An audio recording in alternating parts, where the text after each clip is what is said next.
Alright, Governor, welcome to the Kill Corner Club podcast. I'm James and I'm here joined by Tyler. Alright, mate. Fucking nailed it, bro. Fucking nailed it. That was wonderful. That was wow, awesome. I'm really pleased that we've coined that. Alright, and today we're joined again for the second time by Tyler's patron this time. Yes. Is Victor, Cryomaniac. How's it going? Yeah, I'm well. You sound fucking horrendous, man. Like, you sound like you're on death's door. I'm like, how are you, bro? And you're like crawling out of your cancer ward. Go, I'm alright. You're like Gus Fring in Breaking Bad after half his face got blown off. Yeah, I'm alright. Are you alright? You know. Are you alright, mate? I mean, I'm tired. Fair enough. That's right. So, today, if you didn't figure it out from the last minute of talking, this is actually the Kill Corner Club podcast, and not a joke. Yeah, it is. Oh. And You haven't come to the wrong place, it's okay. You're in the right place. It says episode 31 of the Kill Corner Club, and then AC Empire confirmed, proof, hashtag confirmed, hashtag evidence, hashtag for sure, and 100%. For sure. And, but of course. Perfect. And it's, well, so people know, this is a pre-recorded episode. Just so people realize right now, we're recording this about a week before, exactly a week before we usually do the podcast, because I'm away, because I'm going home to see my parents and friends and family, because it's my 21st birthday. So that's happening. So if anything happens in the next 7 days, we will not be talking about that stuff.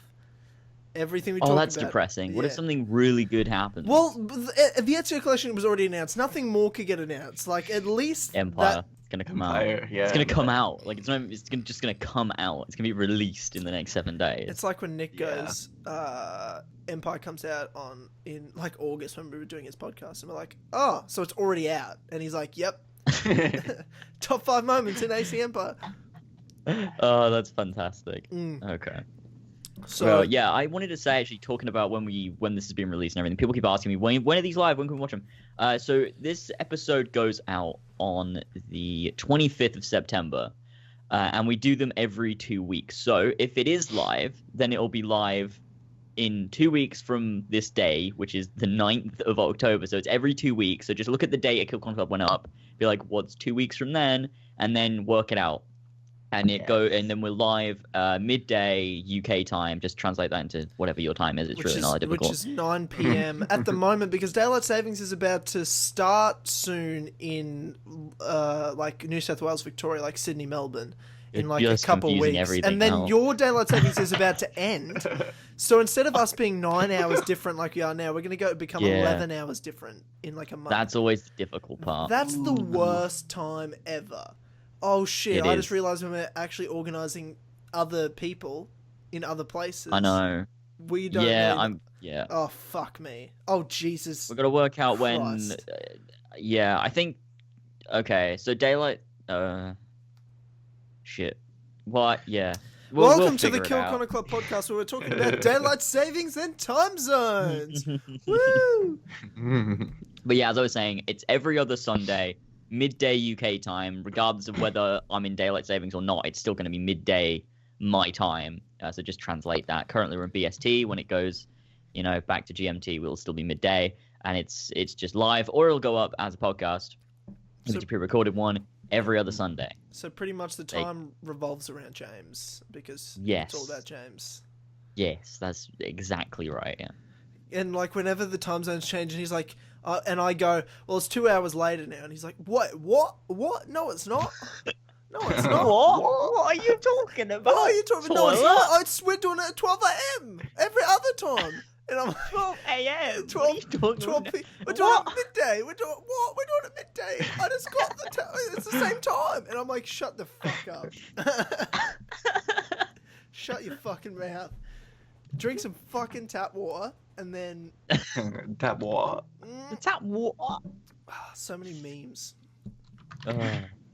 So, Yeah, well, that explains why it's pre-recorded. That explains times the podcast is out while we insult the fuck out of each other. And a lot of shit's happened this week, in particular, the last 7 days. So the last podcast we did was episode 30, and I'm trying to remember what we talked about. Like, we were theorizing the Ezio collection, talking about our thoughts on, like, this whole leak.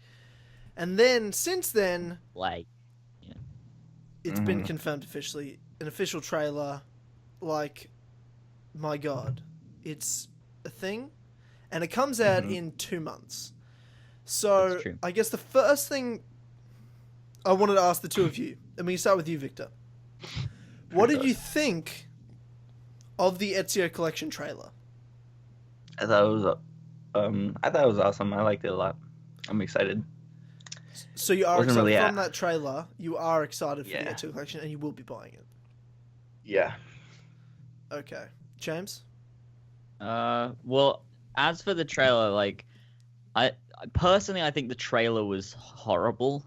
Actually, I think it was put together really weird. It looked like when I watched it, it felt like they put it together the night before. Like, a lot of the audio randomly cuts out and fades away sometimes, and it's strange. And also, there's that random part where they just shoved in a line like Machiavelli's name when it's not there, and it doesn't sync up with Ezio's mouth, and it's weirdly edited to me. But in terms of what it showed us, I mean, at the time I was kind of like, because I think everyone expected, like, some people are like, oh, you shouldn't have expected Unity and Syndicate graphics. I'm like, I didn't expect Unity and Syndicate graphics ever. I didn't even expect, like, Black Flag graphics. I just thought better graphics, which for Assassin's Creed 2 definitely is there, and that's going to be awesome. But with Brotherhood, I literally just think coloring changes on the screen, and Revelations, just the slightest bit of shadows, I think maybe will change. And shadows is like it for to me, I couldn't even see the lighting though. I thought to Revelations me, it just looked exactly looks more the different same. than Brotherhood looks. Oh yeah, definitely, 100%. But I think that it just disappointed me in the sense where I'm kind of like, well, I don't think it's as good of a remaster as Uncharted was. I think Uncharted did a better job remastering. I don't even think it wasn't that level, even though Uncharted's not a huge remaster or anything. But there's still a noticeable difference when you look at the two. But with the Ezio collection, Assassin's Creed 2, definitely there's a noticeable difference. But Brotherhood Revelations, nowhere near as much. Like, I remember, like, you can see when I was watching the trailer through, when I'm watching the beginning, but I'm like, wait, so is this the remaster or is this the original? Because I just couldn't tell. Yeah, sure. But whereas with, like, Uncharted, you could tell, and it's strange like that. It did disappoint me at first, but in hindsight, I'm kind of like, well, Assassin's Creed 2 looks awesome. That's going to be fun. It's going to be fun to see what Brotherhood Revelations look like in gameplay, 1080p. Because obviously I've never played that because I played on console. And, slight lighting changes, stuff like that. It's going to be fun to play through all of them again, like the Copernicus Conspiracy, which I've never played before. Neither have I. In Brotherhood. That's going to be fun. There's probably some DLCs that I've never even knew existed. Or will that be on Xbox One as well? I feel like they'll release it on both. I feel like... Because I was going to get it on Xbox One, so I'm just like, I don't want to, again, miss out on this one fucking DLC. I feel like they'll release it on both, yeah. And I'm sure there's plenty of, like, random tombs that they released randomly and, like, bonus content that we never got to play because they're kind of just hidden away.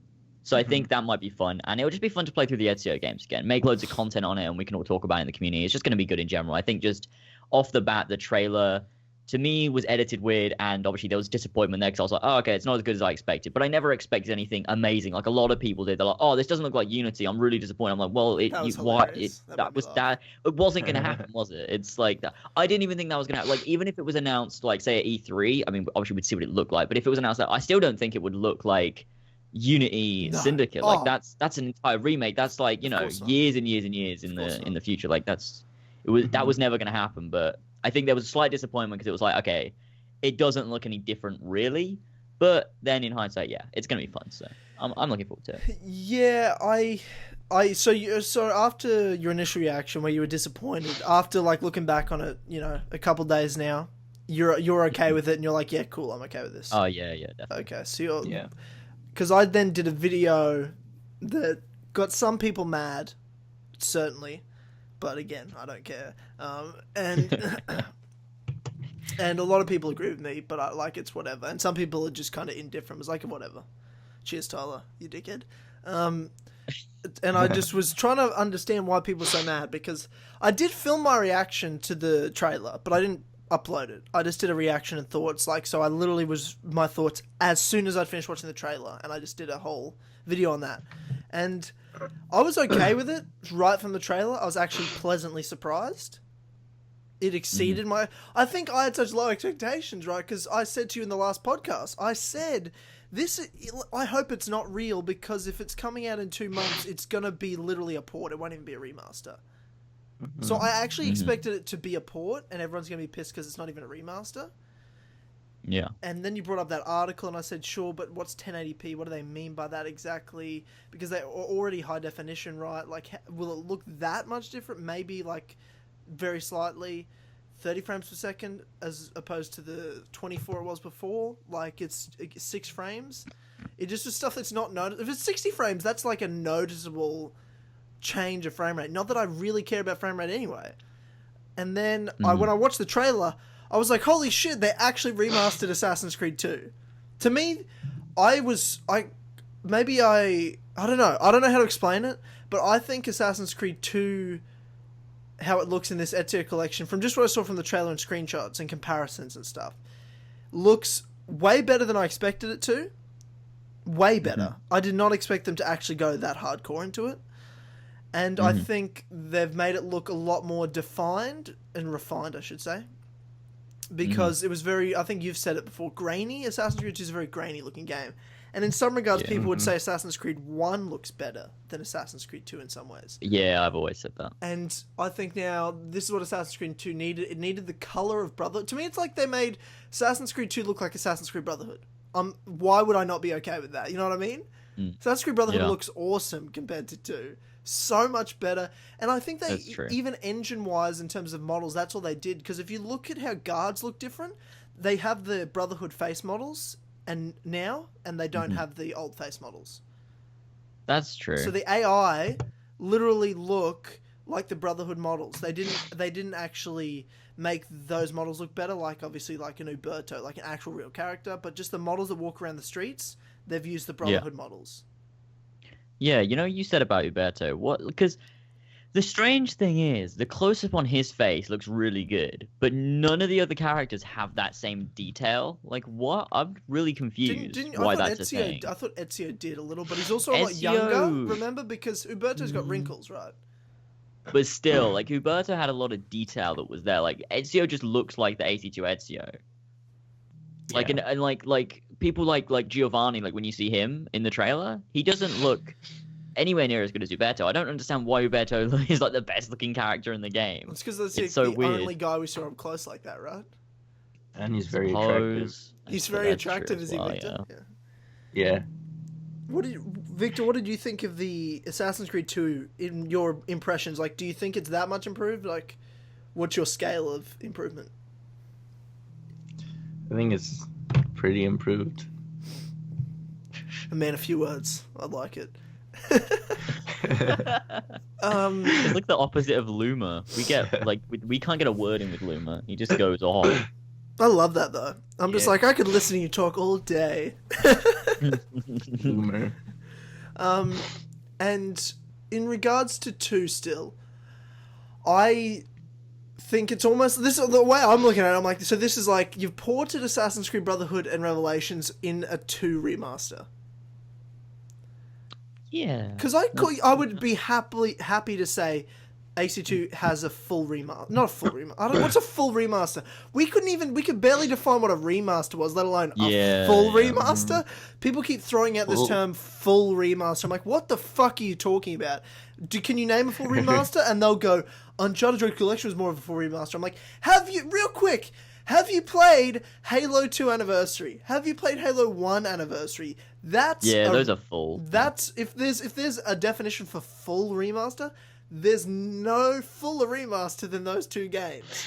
Those 2 games went from horse shit looking, 2001, 2004 games to, 2010 graphics beyond, plus Halo 2's cutscenes are like fucking CGI movie quality, That's true. So yeah, those are full. This whole throw around word of I expected a full remaster. I'm like, first of all, you're a dumbass if you expected a full remaster, and this is what I kept saying. And I even got people commenting because I said, my biggest thing is, and question out to the community of people that are mad about this, I'm okay with people being mad in regards to I wish they waited until after Empire maybe and kept working on it and all the games look way different. I get it. I wish the same thing. I agree. I didn't want this remaster until after Empire. For one, so you can have more a different modern day and even better graphics for these games. Start working on it now. But when the leak comes out and it's coming out in November, it's September, I'm like, hey, real quick, what did you expect it to be? And then people go to me in the comments, I was surprised by how stupid these comments were. Just because it's announced 2 months before doesn't mean it's not going to be good. Yes, it does! That's exactly what it means. Because if it was good, they would have been marketing it. This is the least marketed Ubisoft product of all time. Far Cry Primal had a bigger marketing campaign than this shit. What are you talking about? What the fuck did you expect? Just because it's 2 months before doesn't mean it's not going to look good. It could look like Unity. They just wanted to hide it and be secretive. No, they didn't. If you hate money, maybe. But last time I checked, Ubisoft don't hate money. Last time I checked, Ubisoft fucking love that shit. And I do too. Why wouldn't you? Why wouldn't you? But when they're like, look, this is kind of just a gift and a port over. Like, it's not a big deal. We just thought, oh, and the games are coming out this year. Let's port over the games for people who have sold their old consoles. Maybe new players can get it. And let's actually touch up too and just, that's a bit of a gift. They'll like it, right? No, we're never satisfied. Fuck everything and everyone. Like, what do you want? Like, it's nothing. It's just a port. It's just fun. Like, who cares? Yeah. I mean, I'm not sitting here, like, telling everyone, be hyped, it's so exciting. I'm not that excited, but I'm like, it's cool. I have no problem with it. I have no issue with it whatsoever. I hope it goes great for Ubisoft. I hope it goes well. That's true. And then you've got the people that are just, I don't know, like, I feel like we're at that point where we understand it, but there's people that are really disappointed, and then there's the other people that are like, this is the best thing ever. It looks incredible. And it's like, but it doesn't, though, does it? It doesn't, though, does it, Holy Trinity? It doesn't look any better. Like, it's pretty much the same thing. It's not the best thing ever. I mean, I get it. It's cool, and you can be excited if you want, but don't. That's a lie. And there's not improved combat, so It's an improved grass. Like some people have said, you know, not naming names or anything. Victor likes improved grass. Fucking throwing you under the bus. The improved graphics, I meant to say. Victor's very happy about the improved graphics. I don't know why I said grass. That's a weird thing to confuse. Yeah. Anyway, in that sense of people being like uber excited and then other people going like, I'm so disappointed, I understand disappointment more than excitement. I don't know. Like, to me, I am surprised at how good AC2 looks. That looks so good. The coloring looks great. Brotherhood to me looked fantastic. And if you give me Assassin's Creed 2 that looks like Brotherhood, I'm all for it. You got all the DLCs in there, Lineage, but it's gonna be cool. I'm not paying for it. It's not a good fuck. And it's why not? Why not? I think that'll be a fun experience. Assassin's Creed 2 will be a great experience. It'll give me a chance to bring justice to Italy. True. Yeah. And That's what I was looking for. What were you looking for? I was looking forward to that. Justice. I want to see some justice. So do I. Oh, yeah. I've got to figure that shit out because I was just going to wait till Empire, but I'm glad. I'm actually glad that Season 3, because I'm like, I'm going to have to wait a year and a half between Season 0 and Season 3, right? But now I'm only going to have to wait, like, you know, I mean, I'm not going to bring it out this year, right? I'm going to do what I did with Arkham Knight and actually spend time making it really good rather than do what I did with Unity and Syndicate. I recorded it, released it, released it. Whereas Origins, you know, came out like the holy trinity of glory, and had all the people just comment, holy trinity, you, me, and Ethan, and everyone. Yeah. So there's a cool stuff, and it'll be interesting to be doing YouTube videos during an Ezio game again, if that makes sense. Like, it's gonna be weird for me to be doing videos on. This is how you find the shrunken heads in the Ezio Collection AC Brotherhood version. I'm like, that's fucking be playing Brotherhood. Weird, how to complete the shop quests, you know, like feather locations. Guides? Yeah, it's gonna be weird. It's gonna be so many achievements and stuff. I'm not planning out so far ahead in advance because I know those games back to front. I played 15 times. Brotherhood 14, Revelation like 9, like over 30 times I played the collective trilogy, and. There's just gonna be easy money. Easy YouTube money. I'm like, what are we... YouTube money. I'll just walk in and in 15 minutes have all the feathers and be like, what the fuck's up, cunt? Like, what did you expect? I don't actually care. It's gonna be so much fun. I'm so ready for this. It'll be absolutely amazing. To be honest, I don't care. So... Yeah. That's great. So overall, though, I've said what I expected before this leak. James, you said what you expected better than what you got. Victor, what did you expect before you watched that Ezio collection trailer? I didn't care. Son of a bitch. You fucking son of a bitch. Classic. So you didn't care at all? Yeah. Man, a few words. Victor strikes back. So you didn't expect a graphics improvement, you just literally weren't paying attention. I just didn't care. That's fair enough. I get that. Are you drunk, Victor? What's going on? It's 8 in the morning. What are you talking about? Hey man, I interviewed Victoria Atkin at 4 a.m. That's true. You did do that. And who knows what time it'll be for the next one.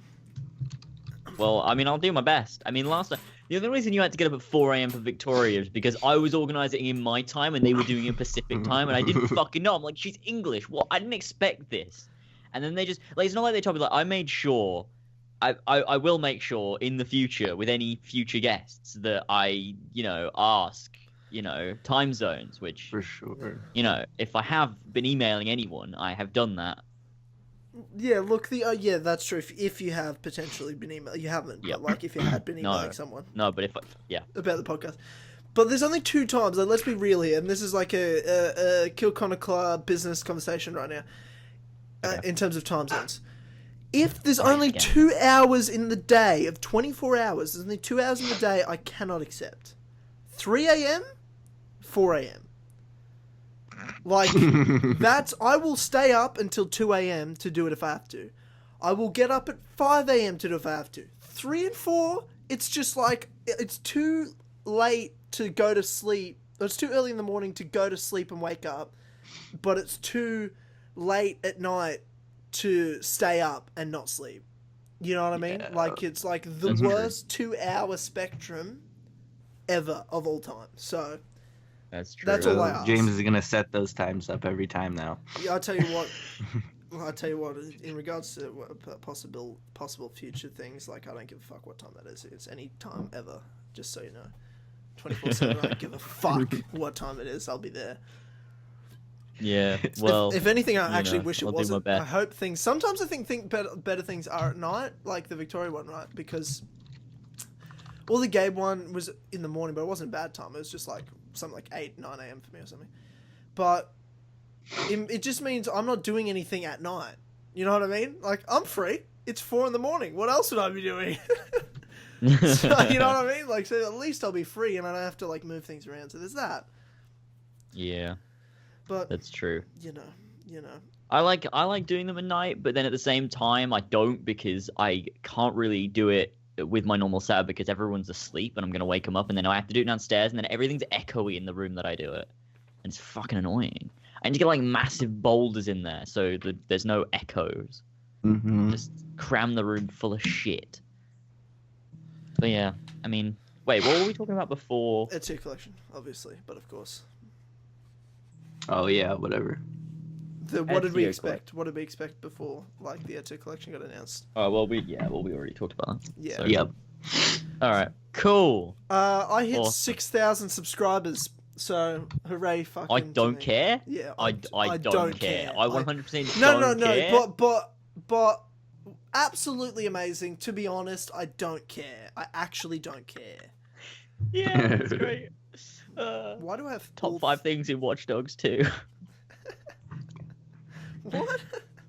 That's It's what he says at the end of the video. He's like, "All right, welcome back to top 5 things in Watch Dogs 2. Number 5, cunting." And then the video ends. Do you want to explain what you're talking about? Like, that was our intro to the podcast. It was making fun of someone making fun of us. It's the best thing ever. You know what I will do is I'll leave it in the description so everyone can go watch it. But it's this YouTuber called Assassin's Creed Alert, who's a new Assassin's Creed YouTuber, made a parody of me, right? But it's so retarded. Because it doesn't make sense. Like, it's, you get those parodies where you're like, oh, that's good because that person does that thing, so I get why it's funny. I don't do any of the shit this guy does in the video. I'm like, one of the points is I can't wait for a Jack the Ripper game. Yeah, like, oh, Jack the Ripper. I'm so excited. I'm like, I don't like. I get the reason you're saying it is because I don't like Jack the Ripper. So you're like, oh, let's just over exaggerate that I do want a game of Jack. I kind of get it, but also I don't really get it. No, it does trigger you. It worked perfectly. It was triggering you. I'm like, it worked better than I could have imagined. Okay, but. Yeah, then there's the bit where he's like, now we're gonna live stream because I can't bother to edit, and then it's 9/11 footage, and I'm just like, yeah, let's play some Black Flag, and it's fucking 9/11, and the plane hits the fucking World Trade Center, and I'm like, oh no, I died. And then he does a Kill Connor Club parody and parodies me and gives me catchphrases of you and Joe, and then kind of me. And he goes, that would be absolutely amazing, and to be honest, I don't actually care. And I'm like, hey man, you sound about 9 and you don't have a pube on your balls yet. Don't try to impersonate me real quick. Don't try to impersonate me ever again. But I don't care, so it's fine. Brilliant. I think a lot of people might think that, to be honest, is your catchphrase, because no one knows who Joe is, and you do say it a lot because of Joe, and people don't know that. It's like me saying for sure when for sure started. For sure, relax, for sure. And it was just because of that wasn't Edgar Moyal. That was someone before. That was another one of our famous comments years down the road. Oh yeah! Texas is cowboy. Texas as cowboy. The OG comment. Oh, that's brilliant. That was before Edgar Moyal. I love that comment. There was that was ages ago. It will be in Texas as cowboy. Yeah. That was on Stick of Dynamite. That wasn't even Kill Connor Club. That was that far back. Well, it was before. Yeah, it was. I think I got that comment just after we did the first ever Kill Connor Club that wasn't Kill Connor Club, and it was before. I got the comment before we did Stick of Dynamite. It will be in Texas as cowboy. It's for sure, and I'm like, it's for sure coming out. Just text me when you know that I'm right. For sure, it's happening. For sure, relax. And it will be the end of the games, and it is for sure. It's just great. Text me when you know I am right. I love it. I love it so much. Just text me. Favorite. I don't care, Altair. I don't care, Altair. Perfect. That's your new catchphrase. That became a meme in our Facebook chat with you, me, and Ethan and George, and we were just like, you guys kept saying, "Don't care, I don't care," and that's what everyone's been saying to me all week. I don't care. I don't care. There's been parody videos of me saying I don't care. I've said I don't care. Account as well. Oh, I did. Yeah, I saw that. And then there's some parody Twitter account that's just me, my profile that says 100% Tyler, and it just the only tweets are I don't care once a day, I believe. So there's been a lot of memeing going on about me saying I don't care in a real, I think, important speech I gave at the end of that last podcast, in where Tyler goes deep, which it's become a new segment instead of Tyler's Tales, or not. No, Tyler's Tales never go. I'm just saying. It's called Tyler Goes Deep. Tyler Goes Balls Deep. Mm-hmm. Yeah, that's true. That reminds me, with segments for today, do we have a Tyler's Tales or top 5 at all? Oh, we do have things. So this. Well, yeah, I hope we have things. We do have segment. Okay, so do you want to move on from Ezio Collection? Is there any more things you guys want to talk about? We're done. It's the Ezio games. It's gonna be good. It's coming out 2 days after Watch Dogs. Hey, real quick, Ubisoft, coming out on November 15th in the US and November 18th in the rest of the world. 17th in Australia, I believe. Yeah. Oh, okay. I think it was 18th in the UK. I think Australia and Europe get it on the 17th. It's just the UK that gets on the 18th. And then they also fuck off, Ubisoft. What benefit do you get from this? Just release it on the same day everywhere. What's wrong with you? But buy it. Too. Buy the game. Go pre-order it, and you won't regret. But pre-order the collector's edition because you should do it. Because I said so. The almighty lasers have spoken. Now give me the game. Give me the game. Because I just sold some copies. I think. Your reaction was this looks fucking shit. I didn't say you those did. words. You did. You said. Oh fuck! I'm gonna fucking slap the shit out of you. I wanted to talk about. So this is kind of a Tyler's Tales, but it's a Tyler's Tales that could become a James's Journeys, that could become a Victor Voyage. Like, I don't. Victor voice. I made Victor that up voice. on the spot, by the way. So just high five. Self five. Okay. Because it is technically my birthday episode, right? This is what we're celebrating. It's important. It's my 21st, so it's a special event. A lot of partying that'll be happening. Happy birthday. Don't sing you happy birthday fuck to me. up. Yeah, shut the fuck up. Shut your fucking mouth. Yeah. No. Everyone- me and Victor just bully you. And Okay. and I wanted to talk about past birthday parties as a topic. And it's I guess this is why it's a bit of a Tales Victor voyage, James's journeys, because we can all talk about past birthdays and birthday parties and shit that's happened or shit you did as a kid. Because I got some funny fucking stories. Like, I was really I'm going to go all the way back to, 4 years old? I was really into... I wish I had photos of this, because my mum's been sending me, like, snapshots, because she's putting, like... She's, like, sitting there crying, putting together, like, old photos of me for, like, a thing for my 21st. Like, she's just looking at, like, me as a kid, like, what happened? He used to be so cute. Now he's a fuckhead. And... and things like... I used to be real into dress-ups, like, dressing up. Like, as characters. From things. Okay. Right. So my I thought you were gonna say as females. Oh, Yeah, I got that as well. Look, let's be real here. There's probably photos somewhere that my mother has of me in a dress of some kind. I will say, and I don't know if this is true, but I'm just gonna say this: I was forced into it, so I'm just gonna put that out there. Okay. If there's any Harlan, draw that. That can be our new Kill Con Club. if there's any somehow incriminating evidence, I deny all consent to that. No, but I was really into like dress up parties. So 4, 5, and 6. When I turned 4, 5, and 6, all of those parties were dress up parties. Okay. And I was I don't know why. I was really into that shit. I think when I was 4, I was Batman. Who'd have thought? Of course. I was Batman when I turned 4. And actually, I do have a photo that you could probably put in the actual podcast, James, if you want. Okay. I'm gonna send that to you, and I don't have it on my computer. I'll send it to you over text, and then you can send it to Victor on the Skype chat.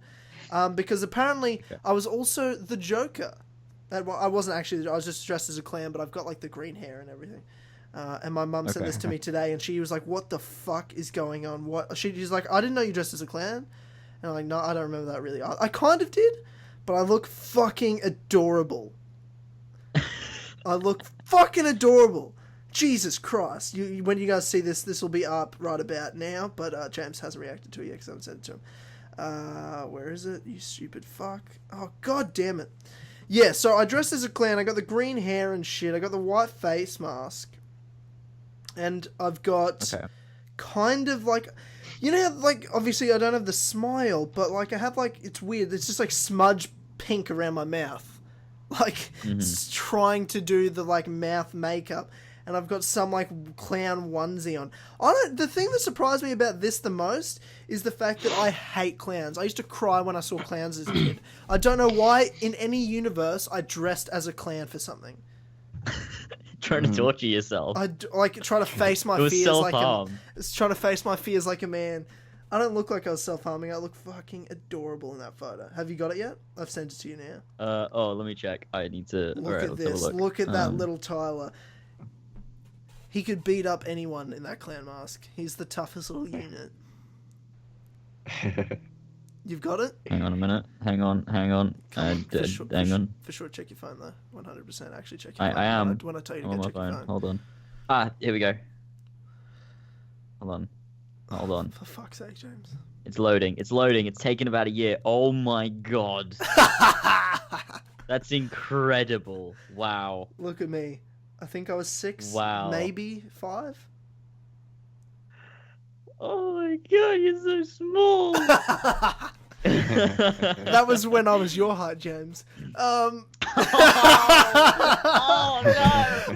Fucking boom! So Fucking boom! Sit the fuck down, bitch! Got it! Fucking got it! Oh, that was God. What a burn! What an absolute legendary burn by Tyler again. That was good. That was a good one. I appreciate that. Very good. Well, that's great. I can't even see it. Do you want to put on the Skype chat? Well, yeah, give me a second. Just gotta wank Really? over this, but I will do it. I will do it. I mean, just Hey, my man. phone's really slow. Give me a minute. Hey man, I'm sick, so let's calm down. Let's see. This is the most entertaining podcast of all time.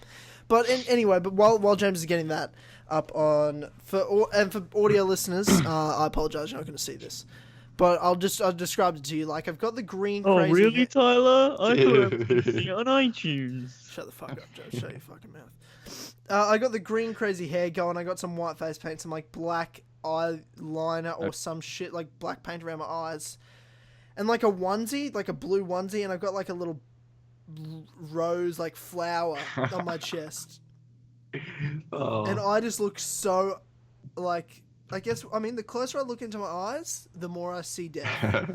The more I'm like I hate myself. Like it's like I'm putting on a smile. It's like my mum's going, "Smile, Tyler, smile." And I'm like, "Fucking kill me, fucking kill me." Stop, he's already dead. Oh God. But that's the stuff That's I was incredible. into as a kid. I was always into dress ups, and I feel like I got out of it when I moved because that was when I lived in like Ballarat in Victoria. So right near When you moved out, yeah. No, okay, well it's okay. Let me fucking explain. When I moved out of, so I lived in, Okay. I was born in Melbourne where I live now. Then I moved to Mhm. Ballarat, which is like it's like a country-ish town, but it's a pretty large town, famous in Australia. About 2 hours out of Melbourne, but in the same state. And then I moved when I was 8 up to Queensland, where I spent, my childhood and teenage years until I moved back at 19, where I am right now. So there's my life story. But what I mean by this is I think I stopped because all of a sudden you lose all your friends when you move as a kid, right? So all of a sudden my birthday parties changed. I don't really remember what they were when I first moved, but it was just pretty much like jump in a fucking pool, eat a lot of chips Kill yourself. and lollies with your friends, and kill Yeah, yourself. hang yourself. This is so fucking morbid. Hanging yourself. with I'm your like friends. telling my childhood Tying stories, weights to and your I've got legs and while I've you got jump in a pool. we've got Victor who's drunk over here, and James, and they're just both quietly going, "Kill yourself, I'm not drunk." fucking kill yourself." And I'm like, well, for sure I was 10, so I'm not killing myself at my birthday party. For entertainment, you're like, guys, watch this. You just tie like a really heavy weight to you, like, and jump in the pool. Everyone's like, Tyler, are you okay down there? You're like, it's okay. I don't care. Just a joke. It's just, I'm joking, It's just. but I'm joking. I'm just choking. I'm just And then you joking. die. I feel like when I got to about 12, birthday parties stopped, right? Like I didn't have a bunch of friends around. I might have just had like my best mate around. Like that's about it. That's all I'd do. And like they'd crash at mine, slumber partying to each other's nails and shit. And we talk about boys. And Aww. and then high school, I don't really remember. I feel like I had some parties in high school, but nothing big because my parents were always fucking hypo on like.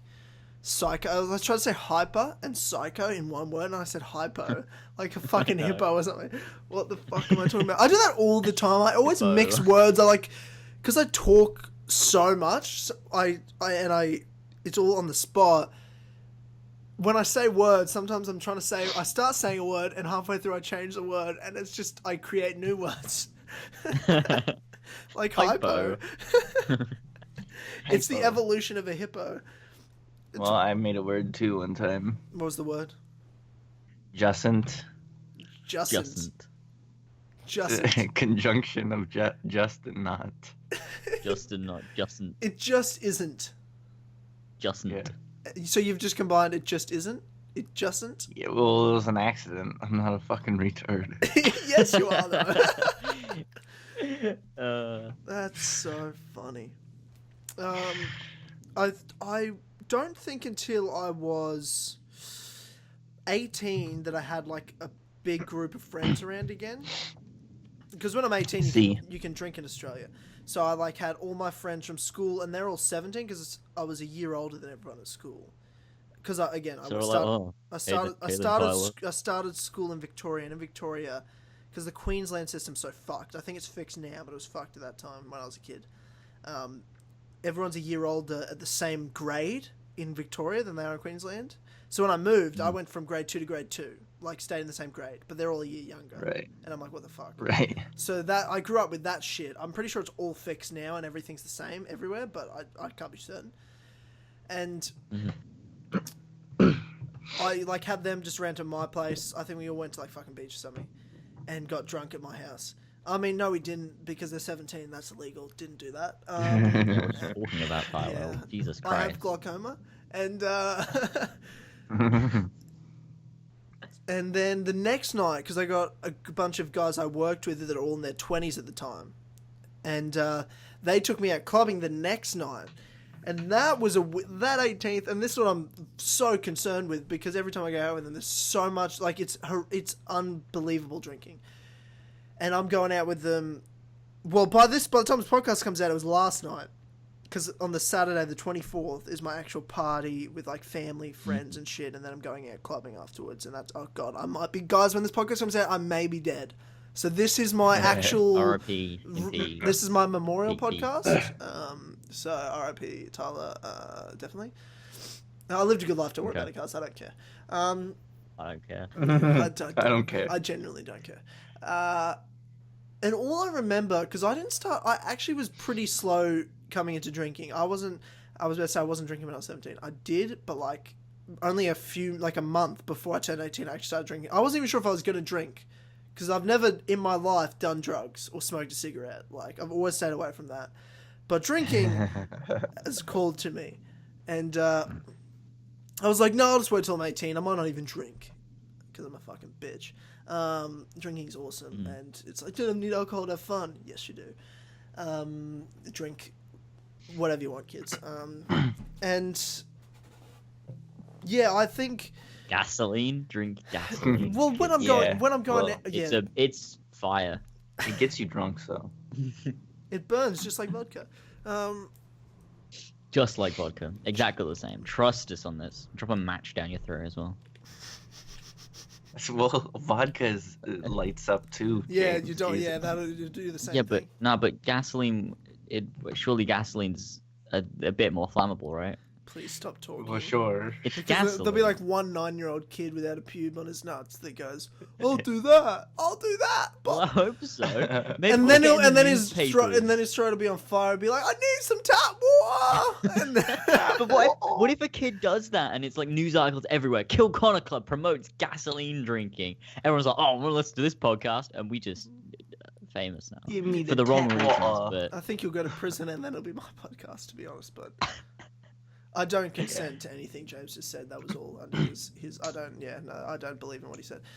So send him to prison so I can take the podcast, and we'll be famous. So Yes. I'm the chosen one. But when I went out for the first time on my 18th, I don't think I've told this, but I'd only been drinking for a short amount of time, and I've got friends dropping the devil's drinks at me, like out clubbing. I've never had any of this shit. I didn't even ask what they were at some point. And all I know is, like, I remember the beginning of the night and going out, like pre-drinking, then going out. We got to the first club, and I'm like, wow, my first club, I'm out. Oh my god, this is so crazy. Get out to the dance floor, and my mate goes, here's an ABC shot. And that's, I don't think it's, so ABC stands, like, A is absinthe, B is Bacardi 151, and C, I don't think it's Kahlua. I think definitely not. I don't even know, maybe it is. But it's like 3 of the strongest spirits in one drink. And then you shot that. And all I remember is I did that shot and black.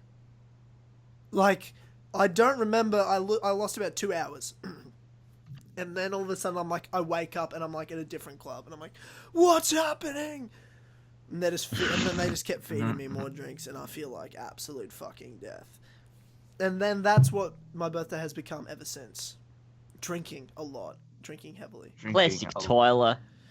Twila. Except, actually, no, last year was fucking shit because I moved away. So when I turned 20, that was depressing because I had no friends.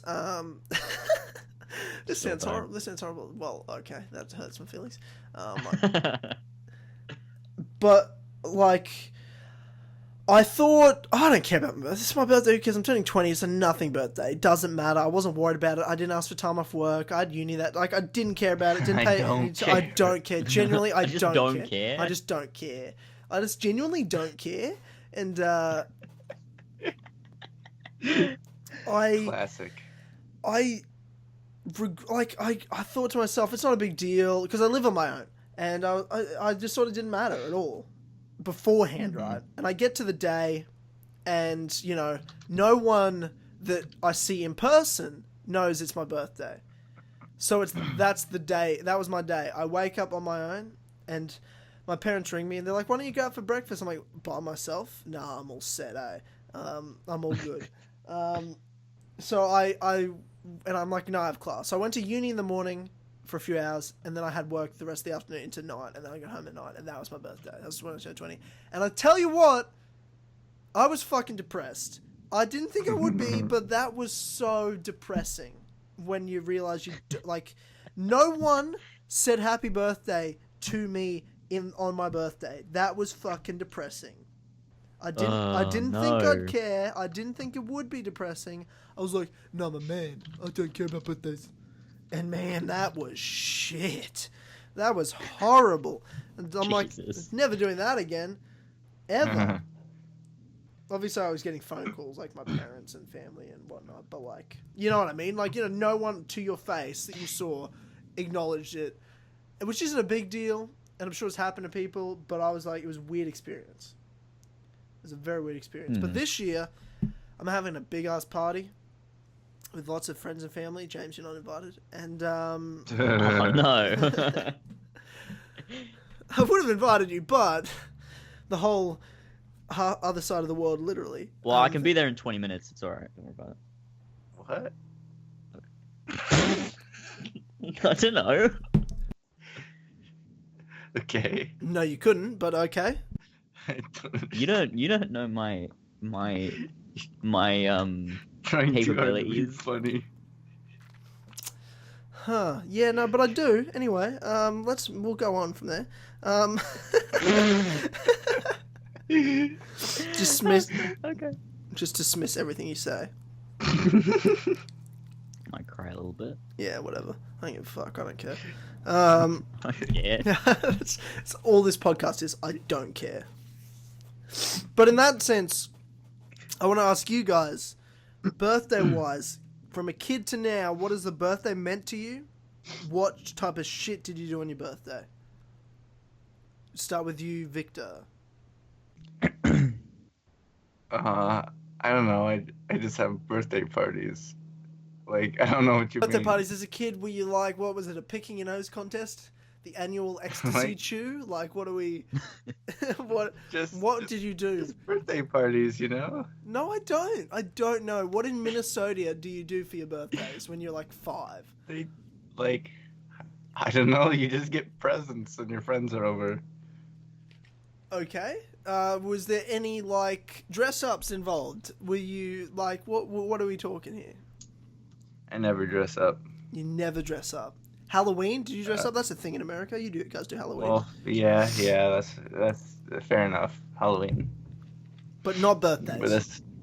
No. Birthdays, you're like, nah, fuck that shit right off. I'm too big. I'm 5. I'm too big to dress up. Yeah, I'm a big boy. I actually think the earliest memory I have is my 3rd birthday. I can remember my 3rd birthday, and I think that's like literally the earliest I can go back in time and vividly remember it in my head. Mm-hmm. And I want to keep that. Interesting. I want to keep that. And all I know is I remember asking my mum, I walked out of McDonald's, and I'm like, am I 3 yet? And I think... and I think she said... I think it might have been like the day before my actual birthday or something. But like, we had friends over that day for it or something like that. So maybe I was actually technically 2 still. but I was about to turn 3, and I remember just asking, am I 3 yet? And she goes, no. And I'm like, oh, fuck. Like, oh, fuck. As I said, I'm like, oh, that's fucking dank, Mum. Oh, you know what, Mum? I don't care. I don't actually care if I'm 3 yet. I'm a fucking big kid. I'm a big boy. So did that say the same, Victor? So you went from doing nothing, just normal, regular, old vanilla birthday parties to regular, old vanilla birthday parties up through high school. Yeah. I don't really care about birthday parties, you know. They're just birthday parties. You care less than me about everything in life, to be honest with you. True. To Well, be honest. I am a bit of a nihilist, so A bit of a what? A nihilist? yeah. Why? I don't know. Just the way I think. Fuck Yeah. about anything ever? Huh? You don't give a fuck about anything ever, is what you're saying. Well, yeah. Sure. This is so depressing. This is so fucking depressing, Victor. It's not bad. What are you doing to me, man? I don't care about birthdays. What did you think about the Ezio collection? No, I don't give a fuck, to be honest. What do you think about the Kill Connor Club, Victor? I don't care. I don't give a fuck. I'll alright. answer for you, Victor. It's Right. it's not What bad. do you mean it's all right? It's amazing. It's alright. I've been on twice. I've literally cheated the system and been patrons to you, each of you, to beat the system and be on twice. But it's I don't actually give a fuck. I fucking hate the What podcast. do I think about money? Because I've given $250 away to James for free. Oh, Jesus Christ. You I do care about money. That was a big mistake. I'll say that. That's insanity. It's a big mistake. Yeah. Yeah. Yeah, well, I mean, I would agree. I don't think I'd ever do that, but Don't donate to James ever. but now, you know, Victor, what's it's an happened to you? addiction. What's happened to you, Victor? What's wrong? It's morning. It's the morning. You are not a morning person at all. I'm like, hey man, right, Less you, than me. are you right for the morning, bro? Yeah, man, I'm fine. Wake up. I fucking hate everything ever in the world. I just don't like the morning. It's like I hate the direction the sunlight comes in. Like I hate the sound. You hate the sound of morning? Oh, that's hilarious. Just like, why don't you like the mornings? Oh, wait, the direction the sun comes in, it just gets me all riled up. I can't stand it. It's not. I'm not used to it. The light's not supposed to hit there. It's weird. I was gonna say, Oh, is Jesus it Christ. snowing in Minnesota? But I'm like, it's not winter there. It's still summer. so- Yeah, it's winter for you guys. Yeah, it is. Fucking upside down planet. Yeah, well, you know, it's a sphere, so something's got to be in one way, someone's got to be in the other side. So, shit happens. Yeah, it's your fault though. It's my okay, yeah. Well, It's Tyler's fault. it's my fault that the world is Well, there. And no, there's well, it's different- your fault. You're in that part of the world. Not true. You should have been born somewhere else. Incorrect. Why Your- did you do that? Your Tyler? ancestors shipped my ancestors here. You shouldn't have stolen the bread, for fuck's sake. We were trying to feed the family. My kid didn't have any food. Why would you have kids when you don't have any food?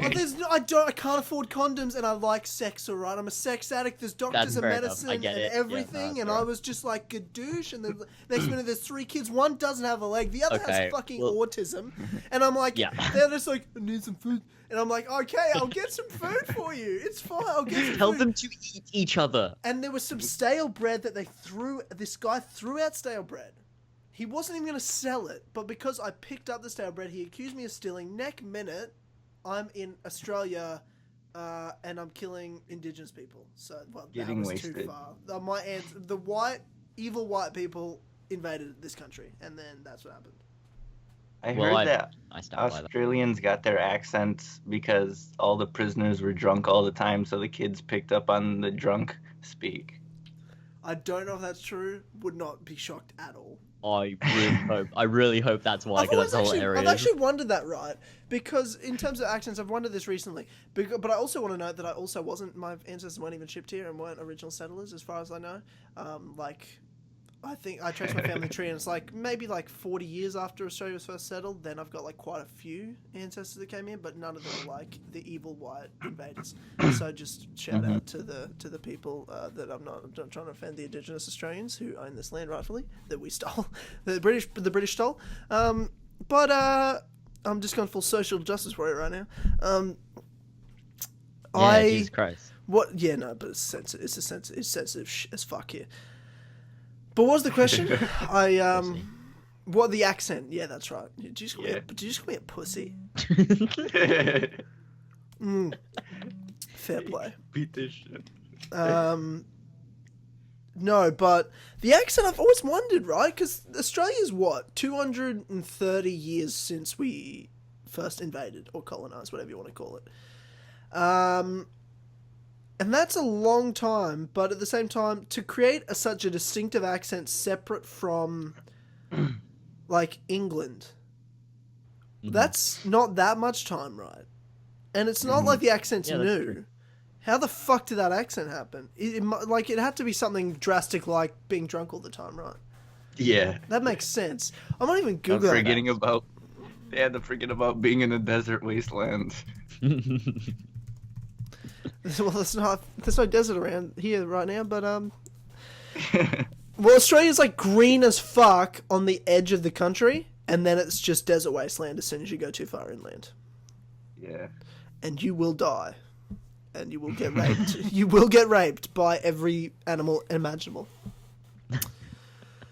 Okay, so I'm reading right now Australian English on Wikipedia, but I feel like I don't know if that's. So the earliest form of Australian English was first spoken by the children of the colonists born into the colony of New South Wales. So that's a state in which Sydney is the capital. The first generation of children created a new dialect. The first generation of children. So that's how early this accent started. That has become the language of the nation. The Australian-born children in the new colony were exposed to a wide range of dialects from all over British Isles, in particular from Ireland and southeast England. The native-born children of the colony created a new dialect from the speech they heard around them, and with it expressed peer solidarity. Even when new settlers arrived, this dialect was strong enough to blunt other patterns of speech. That's fucking weird. Isn't that weird? Just a bunch of kids were like, hey, let's make a new dialect, guys. Fucking 5-year-olds. Let's just speak like this, because we don't care. Let's sound South African when James does it. A quarter of the convicts were Irish. Many had been arrested in Ireland and some in Great Britain. Many, if not most, of the Irish spoke Irish and either no English at all or spoke it poorly and rarely. There are other significant populations of convicts from non-English speaking parts of Britain, such as Scottish Highlands and Wales. So it's just because it's like everyone in the UK fucks each other in the desert, and you get Australian. Brilliant. So that's how the Australian accent came about. This is Tyler's lessons. Tyler's lessons on Wikipedia. What we really need is aftermath for the lessons. Tyler's tutors. Tyler, perfect. Tyler's 2 cents. No, absolutely not. Absolutely not. It's a shit name. Yeah. I'm just joking, Victor contributes once, and you destroy him. Well, that's like aftermath. You're just like, that was a shit fucking list. That's hilarious, though. That's so funny. Poor Nick. Classic. I love Nick. Well, so do I. So birthdays. We're still on that for some reason, and somehow got to dialects. I was like, where the fuck were we? And I'm like, we haven't finished birthdays. So Victor doesn't give a fuck about birthdays, so that's what we've learned today. James. Victor doesn't give anything. James, birthdays. What's your experience with birthdays? Do you give a fuck about birthdays? Not really. As a kid, you hadn't cared. Well, no, not really. I was kind of like, well, it's a birthday. I'm not the only one. Don't tell me you didn't care about whatever. Your like, I just... No, well, I mean, I did, because it's like, presents, but other than that, it's like, well, that's about it. It's a normal thing, like... You're my just kind of like, oh, birthday. it's just a birthday party. Like when you're a kid, you kind of like. I mean, I don't think I ever really loved birthday parties. I think it was just a thing that you do, and it's kind of, oh, it's just a birthday party. This happens a lot because my mother makes me do it because all the other kids in my class have to do it. And so like everyone kind of just, it's just like everyone in my class at school would just be there, and then you're just like, yeah, and then you just go off with your friends, and it's really stupid. And it's like, well, what's the point of this? Because, like, I don't even talk to this person. Isn't my friend. They're just in my class. Like, so did you just... What was that? Well, it's, like I said, it's morning. What did you say? Yeah. I don't know. What the fuck are you talking about? Just listen back to the podcast when you listen back to it. Move past it. Just it's like about an hour in or something, like an hour, a minute in. Just go there and listen to it when you listen back to the podcast. It was funny. I don't know what happened. What the fuck? Okay, well, yeah. So birthday.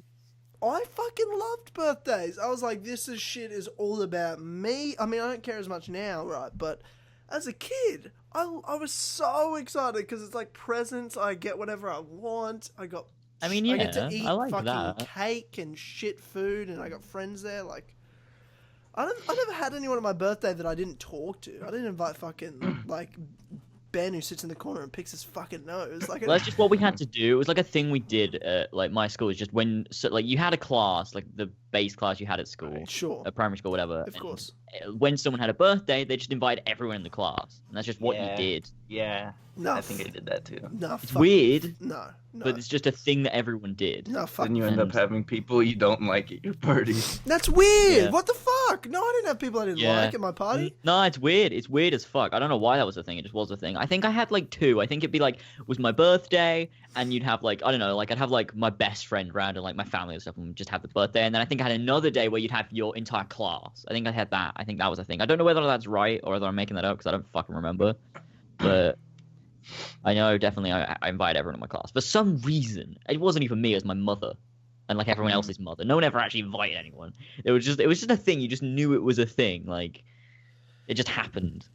And I remember I'd go to school and hand in invitations and be like, you're a fucking nose picker, you don't get one. And then I'd move on. No, I didn't. I wasn't actually like that. I feel like I used to hand out invitations. Like, I'd go to school and I'd just hand out invitations. I'd go to the week, guys, come to my bag. Oh my god, what are we doing? Around my bag. Here's my birthday party invitations. Like, I'm gonna dress up as a clown and scare the shit out of you. But in all seriousness, I think that's pretty much how it went. Like, I'm like, come to my bag, and then hand him a birthday invite. Come to my bag. Yeah. Like, because we all had our bag. Like, we'd put it, school bags. Yeah. You know, in a little spot. And, that's weird. I remember at my school when it was someone's birthday. This is really weird, actually. I don't know if this is the same anywhere else, but I think about it, it's fucking weird. At school, when it was someone's birthday, that person would like bring in like sweets or something so that everyone else in the class could have something. Yes, well, that's a thing. Why is that a thing? It's my birthday. Why am I giving shit to other kids? Like, you give the shit to me. What is that? Fuck off, right? Why is that a thing? That's funny. Do you know what's even funnier? We did that in the first year of high school. We had to do that. Like our particular homeroom and form room class, like who you start the day with. We used to do, and some days we'd start the day, and it depends on the day of the week because it was fucking weird back then. At that particular year, some days you ended the day with form room or homeroom, and what we did, I feel like that they got rid of that shit too later on in high school. I don't remember. That's so fucking weird. I don't understand homeroom or form room at all. It's like 20 minutes where you sit there and do nothing, and they're just like, "You here? Yeah, cunt, I'm fucking right here." Or no, I'm not here. I'm like, they'll figure it out in my next class. But we had to bring in, if it was your birthday, you'd have to bring in cake, and you'd be like, and you'd have to like, wait, what? You bring in cake? Yeah. And they force you? Yes. Oh, they force you to like. They force your parents to buy cake? I don't know if they forced us, but I remember, like, I don't remember that particular. This is my first year of high school, right? New school, new friends, and fuck, I don't know. Like, I remember we had look. I loved Miss Tate, who was my former teacher. Everyone else hated her, but I loved her but she was a big lady. So I don't know whether it's just she really wanted cake or not. To be honest. And I remember one time, Jesus Christ, I feel bad telling this story because I liked Miss Tate, but that's just because I was fucking teacher's pet. But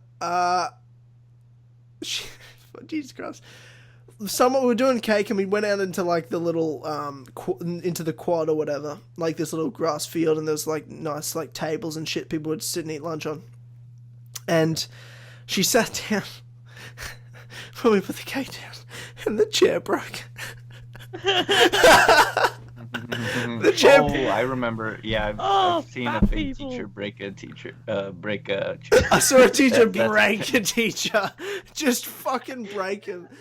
Mentally destroy them. Oh God.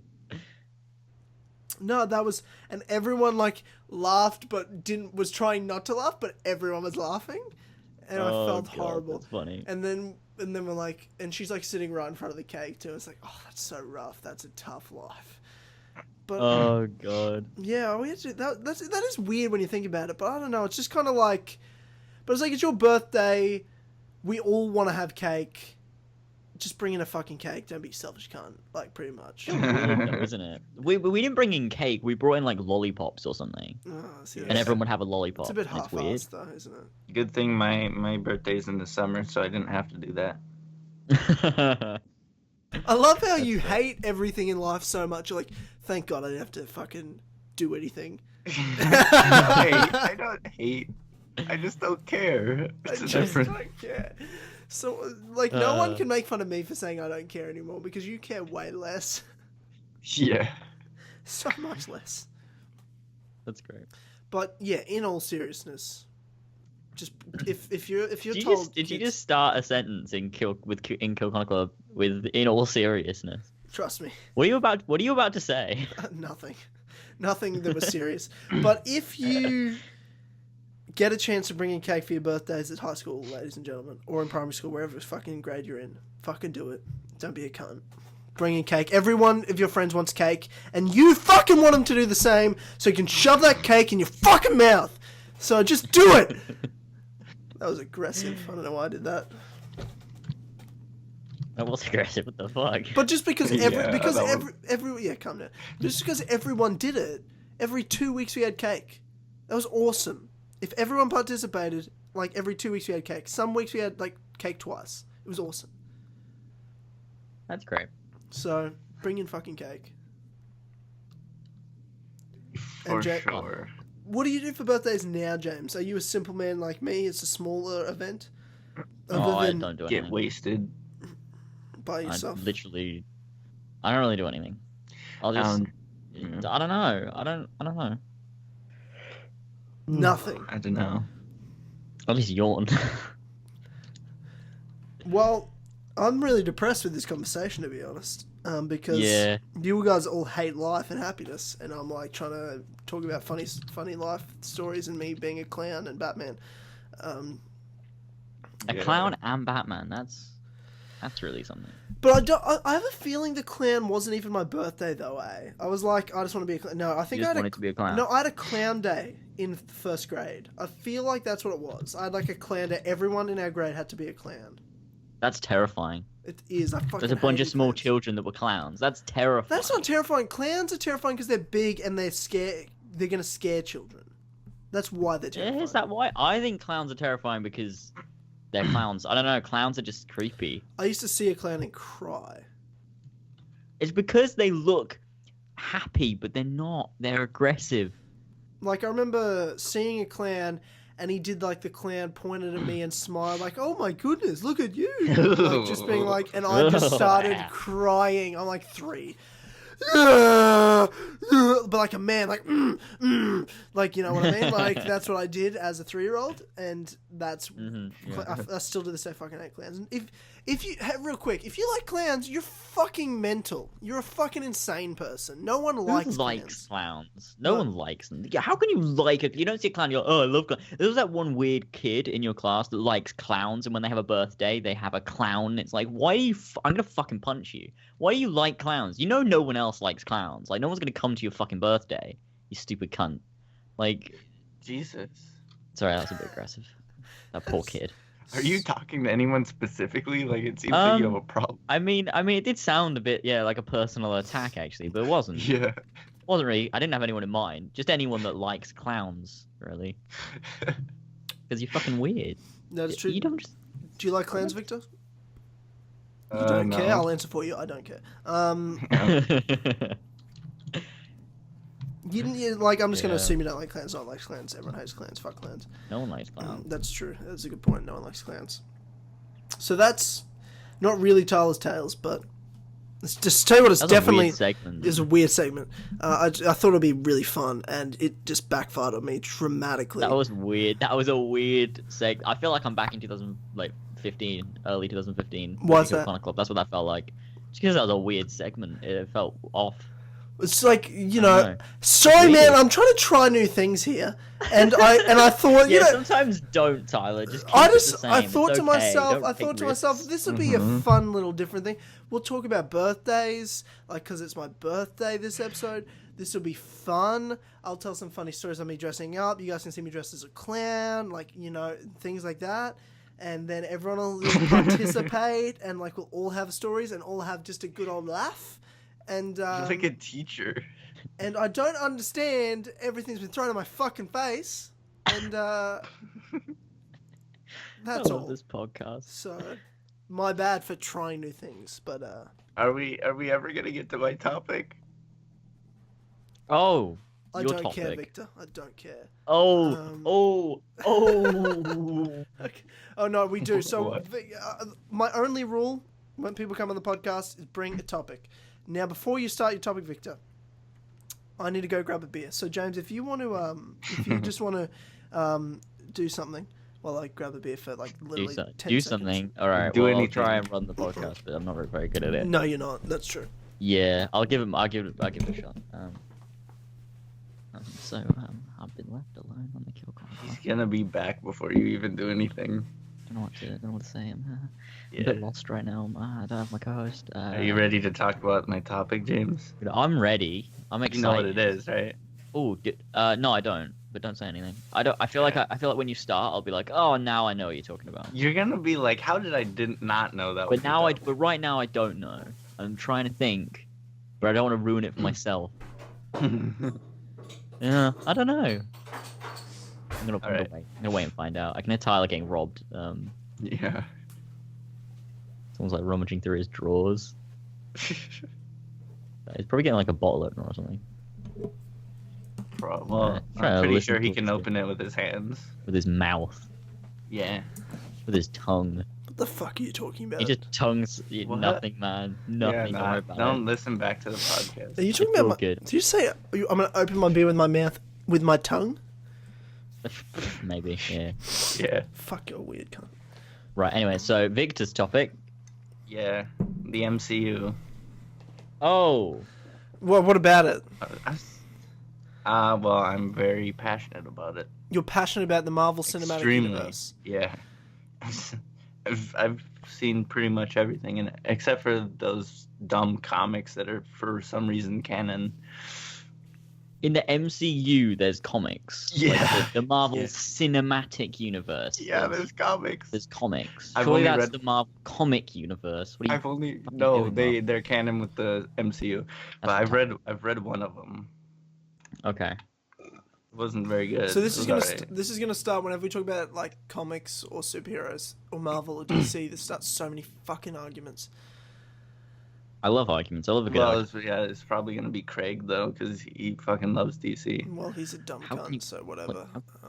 DC, I mean, I get not Batman, right? But DC Cinematic Universe. He tries to defend Batman v Superman, saying the Ultimate Edition is good. It's well, that shouldn't be the good version. Oh, the Ultimate Edition isn't good anyway, so I don't give a fuck. That's retarded.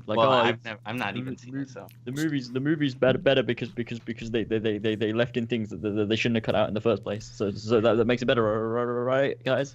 No, it doesn't. It's still shit anyway. It's still not good. It's not even this was good, but they were too late. Now that wasn't good either. That still wasn't good. It was just a different not good. I haven't seen it, so I wouldn't know. I haven't seen either of them, and I know. I can tell you right now. And I don't. Fuck. Let's go. Wait, so so Victor's topic was the Marvel Cinematic Universe. We're now talking about DC. So, yeah. I've said this time and time again. I fucking love the Marvel Cinematic Universe. I fucking love it so much. It's the greatest shit going right now. Other than now that Star Wars is back, Star Wars has now taken my love. Now that it's returned to cinemas, but Marvel Cinematic Universe just dominates my movie-going life at the moment for the last couple of years, and it's phenomenal. Like pretty much every single movie they put in. The worst one I'd describe would be like, that was good. That was good. That's like the worst review I could give. The worst Marvel Cinematic Universe. I'd be like, that was good. What about the Incredible Hulk? I would not say that about Thor: The Dark World. That was a piece of shit. What are you Are you fucking serious? That was a great movie. Thor: The Dark World was garbage. What the fuck are you talking about? What are you talking about? Chill out. What are you talking about? It had Tom Hiddleston. No, I'm gonna hang on real quick. I'm gonna stop you right there. It had Tom Hiddleston at his prime of Loki. Loki stole that movie. Loki was fine in it, but the whole plot was stupid. There was fine. a villain that talked for like 5 minutes. Yeah, Loki was the villain. Like, but it's the good going back. Like, it was about Loki and Thor's the brother relationship. It was fucking mad, bro. What are you talking about? It was a good movie. I would never describe Thor: The Dark World as one of the high-end Marvel Cinematic Universe films. I'm just saying it was a good movie. I had fun watching it. I think Iron Man 2 and 3 are not that good either. I think they're good. That's what I'd use to describe 2 and 3. They're okay. They're good. They're good. I like them. They had a good time. I'm not going to watch them again. The Incredible Hulk was alright. Yeah, it doesn't. Incredible Hulk is the worst one, I think. It kind of drones on, but I've seen it a couple times. I barely count it just because they recast the Hulk. Yeah, so I kind of don't even think about it. Yeah. Like, I thought the Abomination Hulk fight was pretty cool, but like the rest of the movie was pretty lame. There's not much you can do with Hulk though, because he's a big. I thought Thor was also. Thor 1 was a piece of shit too. I love that movie. You just don't like Thor, then, is what you're saying? I love Thor. No, you don't. You don't on like a Thor. power level. You hate about Thor as 1 and Hulk, 2. but they don't show his power. They never do. What do you mean? What, they had a whole, like he's around the same strength as Hulk, and they don't show his power off in his own movies. They had a whole scene in the second Avengers movie of like all of them not being able to lift his hammer. That's just the him. That's the The Avengers, whole first though. movie is about no one in like cars and shit. They can't pick up this hammer. He can. The whole movie's about his power. That's the whole first movie. He's doing shit no one else can do. I think Thor Ragnarok will be great. That's all I'm saying. Really? Why I do you think that think will be the best. You hate the first two? Because it has a better director. I think it will be cool because they're doing Planet Hulk. That's awesome. I think it'd be awesome because it's Marvel, man. They're all good. I can't believe you're saying this for someone who's like, you love Marvel Cinematic Universe. You're talking. That's why I say it though, because I love it so much. I see faults in it as well. I guess that's what I feel like with Star Wars because I'm that balls deep in it. But I enjoy the Marvel Cinematic Universe. I guess I don't really I don't think about it too much. I just like to go in, know I'm going to be entertained. I'm going to have a smile on my face when I'm watching it. Because I can't say that about a lot of movies anymore these days. Mm-hmm. That I'm just going to have a good... it's going to be fucking fun every time I go. Mm-hmm. And I love the Marvel Cinematic Universe. Captain America's, and I like Thor's and Iron Man's and stuff, and the first Avengers was great. Then this movie, Guardians of the Galaxy, is coming out. And I'm like, oh, fuck, here we go. Marvel have pushed their luck. What is this bullshit? I saw the trailer, and I was like, this trailer was and I stand by this today, the trailer was fucking shit. What the fuck is this shit? Batista? What the fuck's Batista in this shit for? Mm-hmm. I was like, what the fuck? I went to see this movie to make fun of it, and one of my best friends is so into Marvel, and my brother came. Like, it was just like, I'm going to make fun of this movie. It's going to be horse shit. Now, I will like forever whatever Marvel does. I will never talk shit about Marvel, because that Guardians of the Galaxy is one of the best comic book movies I've ever seen. It was awesome. Yeah. I think after Thor: The Dark World, all the movies have been perfect. What's been after you've had... I mean, let's be real. Like the first Captain America movie was like good. Like it wasn't like bad. It was good. It was good till the second half. Yeah. The second half was very rushed. The ending was very rushed, and it's a good movie. I wouldn't rave about it. But then you have, to me, I will separate the Dark Knight trilogy from this because you can't compare them, because Marvel's like a fun, humorous entertainment value. The Dark Knight's a very serious film it's going after a very different tone, and so hard to compare to the Marvel movies or even the current, and even harder to compare to the current DC movies. So when I say this, Captain America: The Winter Soldier and Captain America: Civil War are the two greatest superhero movies of all time. Yeah, definitely. That's what I would say. And I can't compare them to the Dark Knight trilogy, because the Dark Knight trilogy goes beyond comics. That is some of the greatest movies ever. But Victor hates the Dark Knight trilogy. Yeah, I do. What the fuck is wrong with you? You hate the Dark Knight trilogy? What? Okay. Yeah. Why? Do you hate Batman? No, I love Batman. It doesn't feel like Batman to me. Christian Bale doesn't feel like Batman. Okay, I had this conversation. I reckon I can convince you otherwise. I had this conversation recently with someone. Why don't you think Christian Bale is a good Batman? It doesn't resemble him. Like, he's not big. Like, when I think of Batman, I think of a big guy. Like, through the animated series or the games, he's always been a big fucking guy. He's not small. Christian Bale. He's kind of small. He's not really, though. But what about, is it just his looks? Is that it? What else? They never get into him being a detective. I had this conversation with someone recently. So, this is why I think Christian Bale's the greatest Bruce Wayne and the greatest Batman. And people go to me, he sucked as Bruce Wayne, he was just a real prick when he was being Bruce Wayne, and then he's Batman, he's kind of cool, but he's not being that detective-y. I'm like, well, okay, first of all, you go watch The Dark Knight right now. Those are the greatest Bruce Wayne scenes of all time. And look at why. Who is Bruce Wayne? Bruce Wayne is... So when you think about a superhero, let's say... who we go with? Spider-Man. Let's say Spider-Man. Peter Parker is Peter Parker, right? Mm-hmm. And Spider-Man is his alter ego. Mm-hmm. Bruce Wayne is not Bruce Wayne. Bruce Wayne is Batman's alter ego. Mm-hmm. Bruce Wayne is Batman. When he's Batman is when he's actually being himself. When he's being Bruce Wayne, he's being fake. Bruce Wayne is a creation. Mm-hmm. Bruce Wayne is false. Bruce Wayne is there to keep up appearances, to act like a playboy, just so that no one suspects he's Batman. That's the job of Bruce Wayne. You go watch some of the best scenes of The Dark Knight, because Christian Bale's such a phenomenal actor, of scenes like where he's got this like Russian model or like contortionist or some like dancer or something like that, and they go to have dinner at this restaurant, and that's where Rachel and Harvey Dent are. And he goes, "Oh, hi Harvey, nice to meet you. Rachel's told me all about you, blah, blah, blah, blah, blah. Can we put the seats together?" And he's like, "I don't know if we can do that." He's like, "Don't worry, I own the place." And then you've got Harvey talking about how he admires Batman, and Batman's not a vigilante criminal, and so is this Russian lady. And Bruce Wayne's sitting there like, "No, I think Batman's a bad guy. He just thinks he can do whatever he wants." Like, he's being like, he acts like an asshole, but he's so well done, where he arrives late to his own party, like that he's throwing for Harvey in a helicopter with like 4 models. Like, that's Bruce Wayne. Like, that's exactly who Bruce Wayne is. He's fake. It's not actually real. It's just a fabricated character.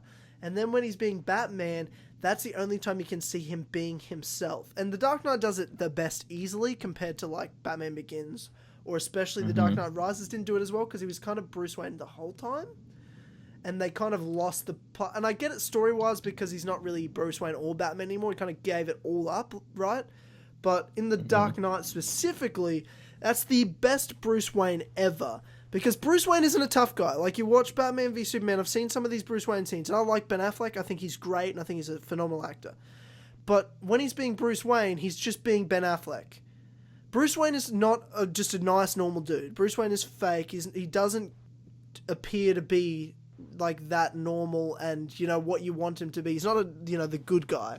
Bruce Wayne's just a rich guy. The classic stereotypical rich guy. And when he's Batman, sure, he's not being that detective-y, but he's not being a detective, right? He had all those, what's the scene where he goes around and it's when Gordon gets shot, but he's not actually dead. And he goes and because the Joker shoots him and there's this big fucking parade going on because there's the deaths that Joker's killing, but all the shit's happening. Batman's around like that whole thing and he's just investigating what's going on. He is a detective.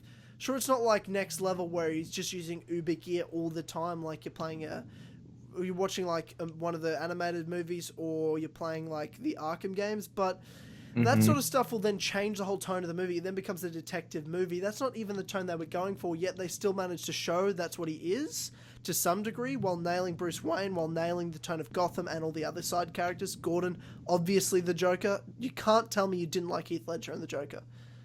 No, he's fine. I like everyone but Christian Bale. I can't believe that. And I didn't like Ra's al Ghul that much.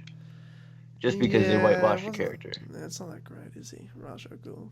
He's okay. Yeah. I'm so... He's okay. So you disagree with my assessment of Bruce Wayne and Batman in The Dark Knight? Yeah, because I just don't like Christian Bale. You don't like Christian Bale? So it's because you don't like the actor? No. Here we go. He's got a biased agenda, ladies and gentlemen. I think he'd be better as Green Arrow and Oliver Queen. That's all I'm saying. No, Christian Bale's Batman. Fuck your opinion. It's wrong. Well, Kevin Conroy's Batman, but whatever. Don't worry about it anyway. Who's the best Batman? We all know the answer. Well, Roger Craig Smith voiced him in Arkham Origins. No, I'm better than him. That was. We all know who the best Batman is, and that's me. I mean that was great. Roger is the best Batman. He just is. I didn't play that game, so I don't know. Please come on, podcast. Oh, Origins is great. I love it. Yeah, well, I think it's alright. It's not as good. It's not as good as the other three, but my Origin's great. That's a great season. I think you have to replay. Yeah. Okay, I think City is the weakest story, to be honest. What? City's great. It's not that great. If you replay it, trust me, you'll go like, I don't want to go hands down again. Yeah, it's not that great. It's not that great. Yeah. It's okay. I really like City. I think Asylum is hands down is the best. Asylum's amazing. Never played Asylum. Oh, it's so good. Asylum's the best one. I've only played City and Night. That's weird. And I fucking loved Night. I thought Night was spectacular. Night is great. The only bad thing I have to say about Night is the forced Batmobile sections where they don't kind of let you do what you want. They kind of like use the Batmobile. And it's like, I don't really want to use the Batmobile. Can I just do it my way? They're like, no, use the Batmobile. And that's kind of what I don't like about that game. But everything else is fantastic. Another thing I don't like about that game is boss fights. They don't have any. Yeah, I mean, it doesn't bother me that much. But I do like the boss fights in the other ones. They're good, but yeah. Like the Deathstroke scene was so bad in Night. Like you punch him one time and he's out. Like I want to have a big fight with him again. Like come on, he's Deathstroke. That's true. That's true. I mean, it doesn't bother me a whole lot because I don't think I've ever really played the Arkham games for boss battles. Mm-hmm. But when you do look at it, it's obviously doesn't have as good boss battles as the other games. But I don't think it affects my opinion that much. Yeah. Yeah. I need to replay them more really. I think I'll probably do that when the collection comes out. I'll probably replay Origins and then I'll play the 2 remastered ones, Asylum and C, and then I'll play Night again, and I'll be like, yeah, this is great. I'll have a great time. Mm-hmm. And I'll be actually, you know what I wanted to? The MCU. Oh yeah, just real quick, because since we're talking about the Batman Arkham games, the company that's remastering Asylum and C is the same company that's doing the Ezio collection, and Ubisoft just publishing it. I forget the name of the company though. But it's the same company for some reason. So it's not well, it's obviously Ubisoft, but it's not like a Ubisoft studio like Montreal or something doing it specifically. No, they're not making it. No. Oh, interesting. Okay. Well, is that like Blue Point or something? They do remasters. It begins with a V. The something. I don't know. No, I don't know, but. Yeah, but before we go on to your opinions of the MCU, James, I'll just finish and just say. My favorite MCU movies.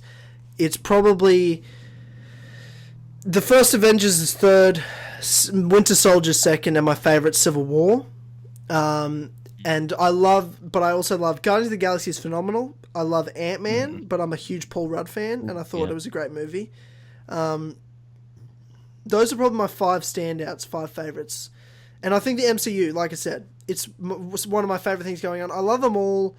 I guess I'm not as into it as Victor, so I don't really think too. I'm just kind of like, I'm just going in for an entertainment value and a good time. I'm invested in a movie like when it's an Avengers or when it's like Captain America, because Captain America is my favorite one at the moment. I'm really looking forward to the new Spider-Man, and I'm also super invested in like Ant-Man because of Paul Rudd.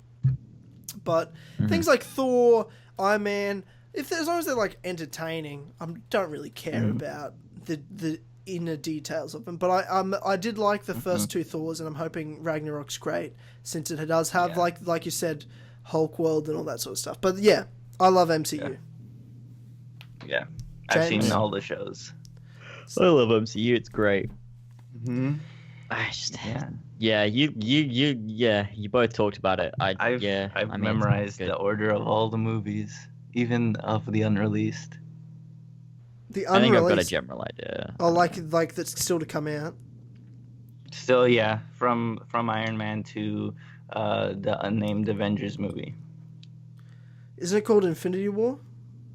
Well, they split them up. It was Infinity War Part 1 and 2, but now it's just like Infinity War and then an unnamed one. Okay. Yeah. So what are your favorite MCU movies then, James? Because you've just watched them this year, right? Yeah, well, I mean, I've watched a couple of them before, but I watched them all through in order this year. This year? It was this year. Yeah, it was this year. We're in fucking September. I keep thinking we're still in like March, and I'm like, oh, what the fuck happened? But yeah, I watched them all through this year, and I've got to say, I think my favorite ones would be like, I love the first Iron Man movie. Yeah, that's a good one. Obviously, Captain America: Civil War is incredible. That was so good. And I'm trying to think if there's another one. I like all the Captain America movies. They're good. Yeah. And then I like both Avengers movies as well. Actually, they're all fucking good. I'm just gonna end up naming all of them. So I guess my favorite one's got to be Civil War though. That was really fucking good. I love that movie. And yeah, it's great. I love the MCU. It's fantastic. Like fucking way better than fucking DC. What the fuck is DC? Ooh, Doctor Strange in 2 months. Yeah, that is coming out soon. October. Excited.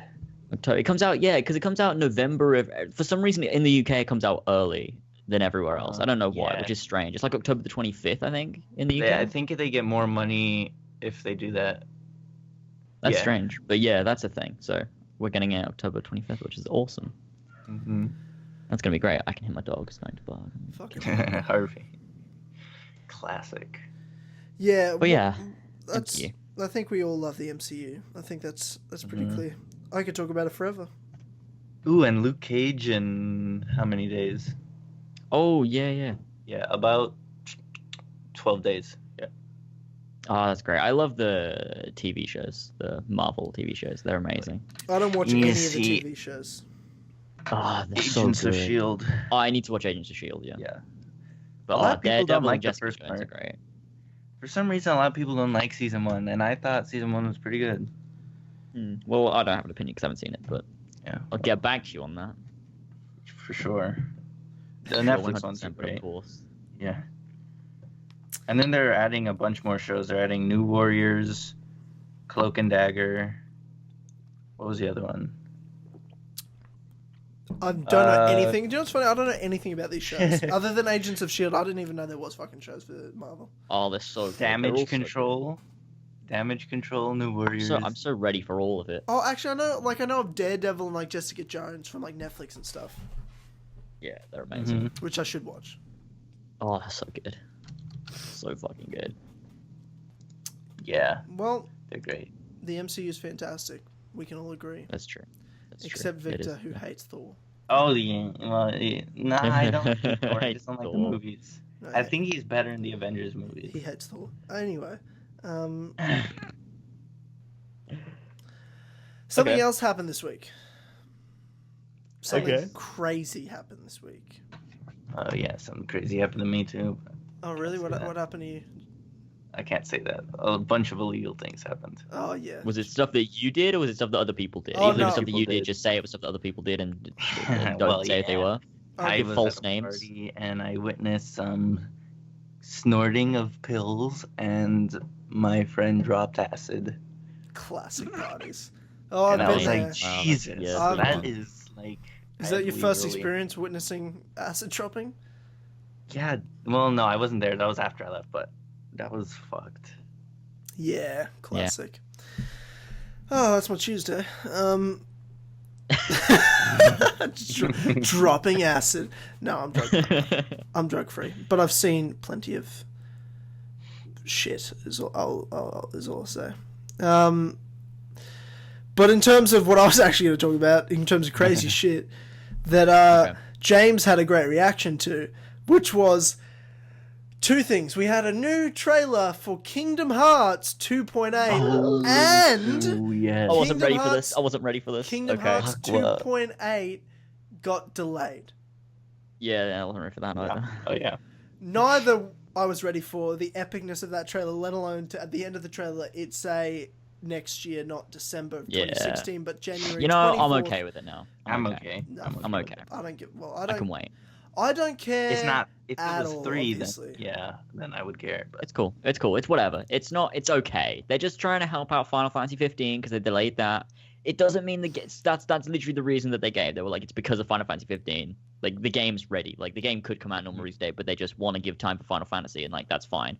Like because it means they still have time to touch things up if they want to. It's still there and it's gonna come out. And it's like if it was coming out, like March, April, I think I'd be worried because I'd be like, okay, so Kingdom Hearts 3 this year, like what are you doing with it? Like, but it's coming out January. Like it's like just a month after it was meant to come out. I don't think it's going to affect Kingdom Hearts 3, It's not although we coming out don't even 2017. know. It's not coming out next year. Look, we don't even know when Kingdom Hearts 3 is coming out. But if it was going to be coming out 2017, I don't think it affects it at all. I think if it was coming out 2017, it will still come out 2017. It's just a couple of days later for 2.8. It's not going to affect it. It's not coming out next year though. Just so you know, why do you think real quick, it's not coming out next year. Why do you think? Let's say this podcast comes out on the 25th. As of in 3 days, on the 28th, on my actual 21st birthday, it'll be exactly 10 years since Kingdom Hearts 2 came out. Okay. I've waited 10 long ass years for 3. If they haven't even given us a window, a year that it's going to come out, it's not coming out next year. They will. I know you're saying it won't affect it, but I just don't see Square Enix releasing a Kingdom Hearts game even 12 months apart, let alone in the same calendar year. Well, yeah, that's true, but I don't think it will affect it. And plus, with I don't either. Final I'm just Fantasy, saying it won't come out next year. They gave us the release date for Final Fantasy this year. Like Final Fantasy 15 has been like they announced it in 2000. They've been talking 2006. about it for a long time. Yeah, and they gave us delayed the it. release date this year. And they delayed it, a couple of months, but it's still coming out this year, the same year they gave us the release date. So I think it's very possible that they give us a release window, possibly. They did say more information coming winter, so December, January time, I think. We'll probably get some more information. Don't know whether we'll get a release window or what they're going to be doing. I don't know. Like I think saying we might get a release window is like it's weird because it's Kingdom Hearts 3. I find it strange that they'd ever give a release window for that game. But I mean, it's very possible that they might. I don't know though. Like coming 2017 or coming 2018. I don't know what's going to happen. I'm a little bit scared to say anything because it's Kingdom Hearts 3. But yeah. Honestly, I don't know. I don't see it ever. I Coming don't see it out? Yeah. ever coming out ever at any point. No, it's been so long, man, for me. I just don't have any expectations of release ever. It's just one of those things that'll eventually come out for the rest of my life. I'll be 80, like that. That'll come out at some point. Yeah, but think about like the people waiting for Final Fantasy 15. That game was announced in 2006. Like it's been a while, and they're finally getting the game. That's 10 years. Like it's happening. But, 10 years. 10 years. how long I've been It's very waiting. possible they give us a release date for Kingdom Hearts, or not release date, but release window, because they haven't even given us the release date for 2.8 until a couple of days ago. So. But we've had the window, even though to the month. We've had the for window. ages. How long have we had the window? It's not been a year. We got the release window was April, May, June, that kind of time. It was earlier this year we got the release window. I just don't think it's coming out next year. I don't have any hope I think it will. it is. You do. I think it it might. I think it's possible. I don't think it won't, but at the same time, I can't go. Yeah, I think it will, because at the same time, like it's Kingdom Hearts 3. it's too close. So I'm kind of like, I mean, I think it's very, very possible that it'll come out next year. I think a lot of the fans are really hopeful for it coming out next year, but at the same time, I can see it not happening, but I can see it happening. So I'm kind of both ways. If it doesn't happen, I'm not going to be shocked, but if it does also happen, I'm going to be like, oh, that's awesome. We kind of thought it might. So I don't know. If I had to put money on, someone's like, Tyler, you have $1,000. Put money on when you think it's coming out. I would say I expect the release date to be late 2018, and then it's going to get delayed again. Like, that's what I see happening. I'm like, we'll expect 2018 late, and then it'll probably be delayed at some point during that time. Maybe. I don't know whether they'll make that mistake again. Maybe I'm just a fucking cynic because I've waited so long, but that's just like, in my head, I'm just like, maybe 2018, but it'll probably get delayed even then, after we get like a release date. Yeah, well, I mean, I'm still hopeful for 2017, and I'm just at this. I'm not super like, oh, it needs to come out soon. Like, I don't know. I feel like I'm with everyone else, even though I'm not. Like, I feel like I've been waiting ages, even though I haven't, which is weird. I don't know why I feel like that, but I do. And it's like 2.8 is gonna be fun though. Like, we're gonna get loads of stuff out of 2.8. It's gonna be good. To see Aqua. It's gonna be great. I'm excited for 2.8, and then we can play that, and eventually we'll get more stuff for Kingdom Hearts 3. Like, I'm excited to see what we get in the winter. Like, it's gonna be good. Like, I mean, winter for me, but not you. I feel I'm just getting the hang of this whole Earth thing being spherical and everything. But It's spring. It's like gonna be spring. Ugh. It's spring for me right now. Ugh. It's so weird. Yeah. So spring. That is weird. That's weird. Yeah, you think of December and you think of the sun. Yeah, December's hot as fuck. That's weird. That's so weird to think that. Like, I think of December, I'm like, snow. No, I don't know. I just never thought of Christmas other than in movies as snow. Oh, I love Christmas. That makes no sense. Actually, I don't love Christmas at all. I don't know why I said that. Why do you hate? I fucking love Christmas. What's wrong with you? I used to love Christmas. I don't know what it is. Christmas is just. It feels like a flop. Like, just. Bleh. I don't know why. Okay. It's just. I mean, I guess I'm kind of like, yeah, Christmas, but I'm kind of like, I kind of want it to be over. I fucking love Christmas so much. And Christmas like, as what's wrong with you? Why do you hate everything? I don't know. Christmas. I just don't care. But you would hate. I fucking love. Like, as a kid, I cared about presents. That's obviously all I cared about. I'm a fucking selfish little brat, little snot-nosed cunt. I think all kids care about that. Yeah. Yeah, but Christmas is my favorite. One, I get to see my family, who I never see, and then I've got other close family. I get to eat like the best food. Like, I look forward to Christmas because I think, oh, this is the food I only have once a year. Like, some of my favorite stuff and around people I love. Having a great time. Like, that's what Christmas is to me. It's seeing family, having an amazing time, eating good food, enjoying each other's company. Like, and it's like, to me, because December's, sunny, I think of the pool, I think of, you're outside in the sun. It's just lovely, great, like, it's a great outdoor day. It's just that's so weird. That's so weird that's how Christmas is like. Like, because for me, it's just like snow or like rain and wet and cold. Yeah, see that's kind of depressing for me.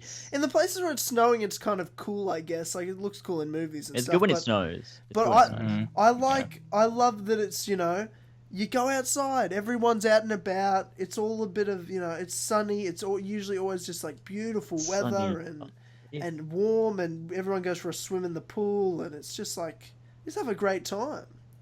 It's the best holiday, and in like the best time of year, right? Yeah, well, no, we definitely out of all the holidays, I think Christmas got to be the best. Like, I don't know.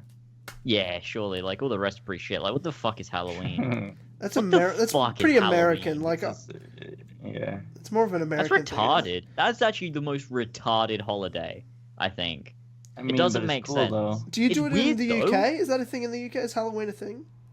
Halloween's a thing, but not like Not like America. Like Yes. America's like fucking. Oh, it's fucking Halloween, best fucking thing ever. They don't talk like that because that's English. I mean, you get but, candy for free. How is it not the best thing? Yeah, when you're 5. Yeah, that's a good point. That's a legit... I think if me, that's a legit went point. up to someone's house and was like, "Can I have some cat?" They'd be like, "Fuck off! What the fuck are you doing?" I don't care At if they my tell me to house. fuck off. I no, don't I don't see a care. law. I I don't don't see a care, law saying but that I no. can't go trick or treating. Nah, but I feel like it's just socially unacceptable. I mean, I've gone trick or treating. Like it's probably like the UK. It's kind of a thing, but it's not actually a thing. Like I went when I was a kid, but yeah, I went when I was like, I don't know, 10, 11, 12, probably like 3 years. I don't think I did like 3 or 4 times, and I had some good times on Halloween, like with friends coming over and we do it. When I was really young. Really? Yeah, when I was like probably like 5 until when I was like 9 or 10 maybe. After that, I was kind of like, yeah, nah. I think I'm all set. You're all set? Because I kind of realized that I didn't have to leave my house to get things from people because we had stuff for the other kids, so I could just have that and play Assassin's Creed. You're such a lazy person.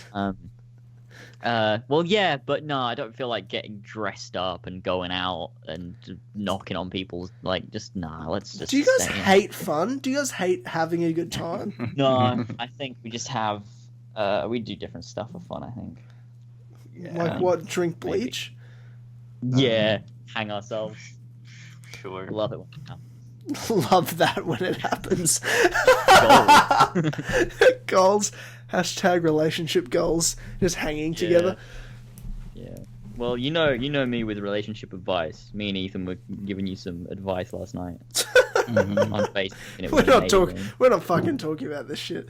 It was fun. It was my favorite time. It was the worst advice of all time. Just saying. Yeah, we're definitely not talking about that. Yeah, but I can't believe it. Christmas is just, I love it. Like, I'm stressing about because I don't know if I'll be able to get work off and I won't be able to go home for Christmas. That's what I'm stressing about at the moment. Because Christmas is super important. So, like, if I don't get to go home for Christmas, I'll be like, fuck. It's going to be a shit day. It's going to be a very shit day. That's all I know. Like, birthdays, I thought I was depressed on a birthday. I was by myself and lonely and depressed. Like, that'll be nothing compared to if Christmas is, like, on my own. I will be. Oh, that sounds depressing. Devastated. That sounds really depressing. Yeah. Oh, that sounds depressing. Like it's summer and it's Christmas and you're on your own and you're working. Yeah. That's the shittest thing. Oh god. Thanks, man. You're really helping me out here. It's summer and it's Christmas. It's summer and it's Christmas. That's just wrong. Imagine like it's winter and it's July. That's weird. That's just normal. weird. July is hot. Normal. No, it's not. July's super cold. July's the coldest time of year, especially in fucking Melbourne. It's so cold. Weird. It's still kind of cold. Why is now. the Earth like this? Why you gotta do this, Earth? It makes so much sense unless you want to join the flat earthers. Ah, yeah. Oh yeah. Earth is flat. For sure, it's flat. They're lying. Australia is summer at the same time as us. They're just lying about it to fucking pretend like it's a sphere. It's actually Australia. super hot because it's still summer here right now. But I'm just deciding to lie to you. We're all in on it. Every Australian. Yeah, you're all fucking doing it. You're like, let's just pretend the Earth's a sphere, guys. Let's tell them you're all it's prisoners over here. Yeah, exactly. You're just trying to spite the rest of the world. But we all know it's flat. It's okay. All right, mate. All right, mate. All right, governor. All right, governor. Absolutely amazing. To be honest, I actually don't care. That's great. I'm really excited for the Jack the Ripper game that's coming out soon. It's gonna be good. I'm really excited. All right, mate.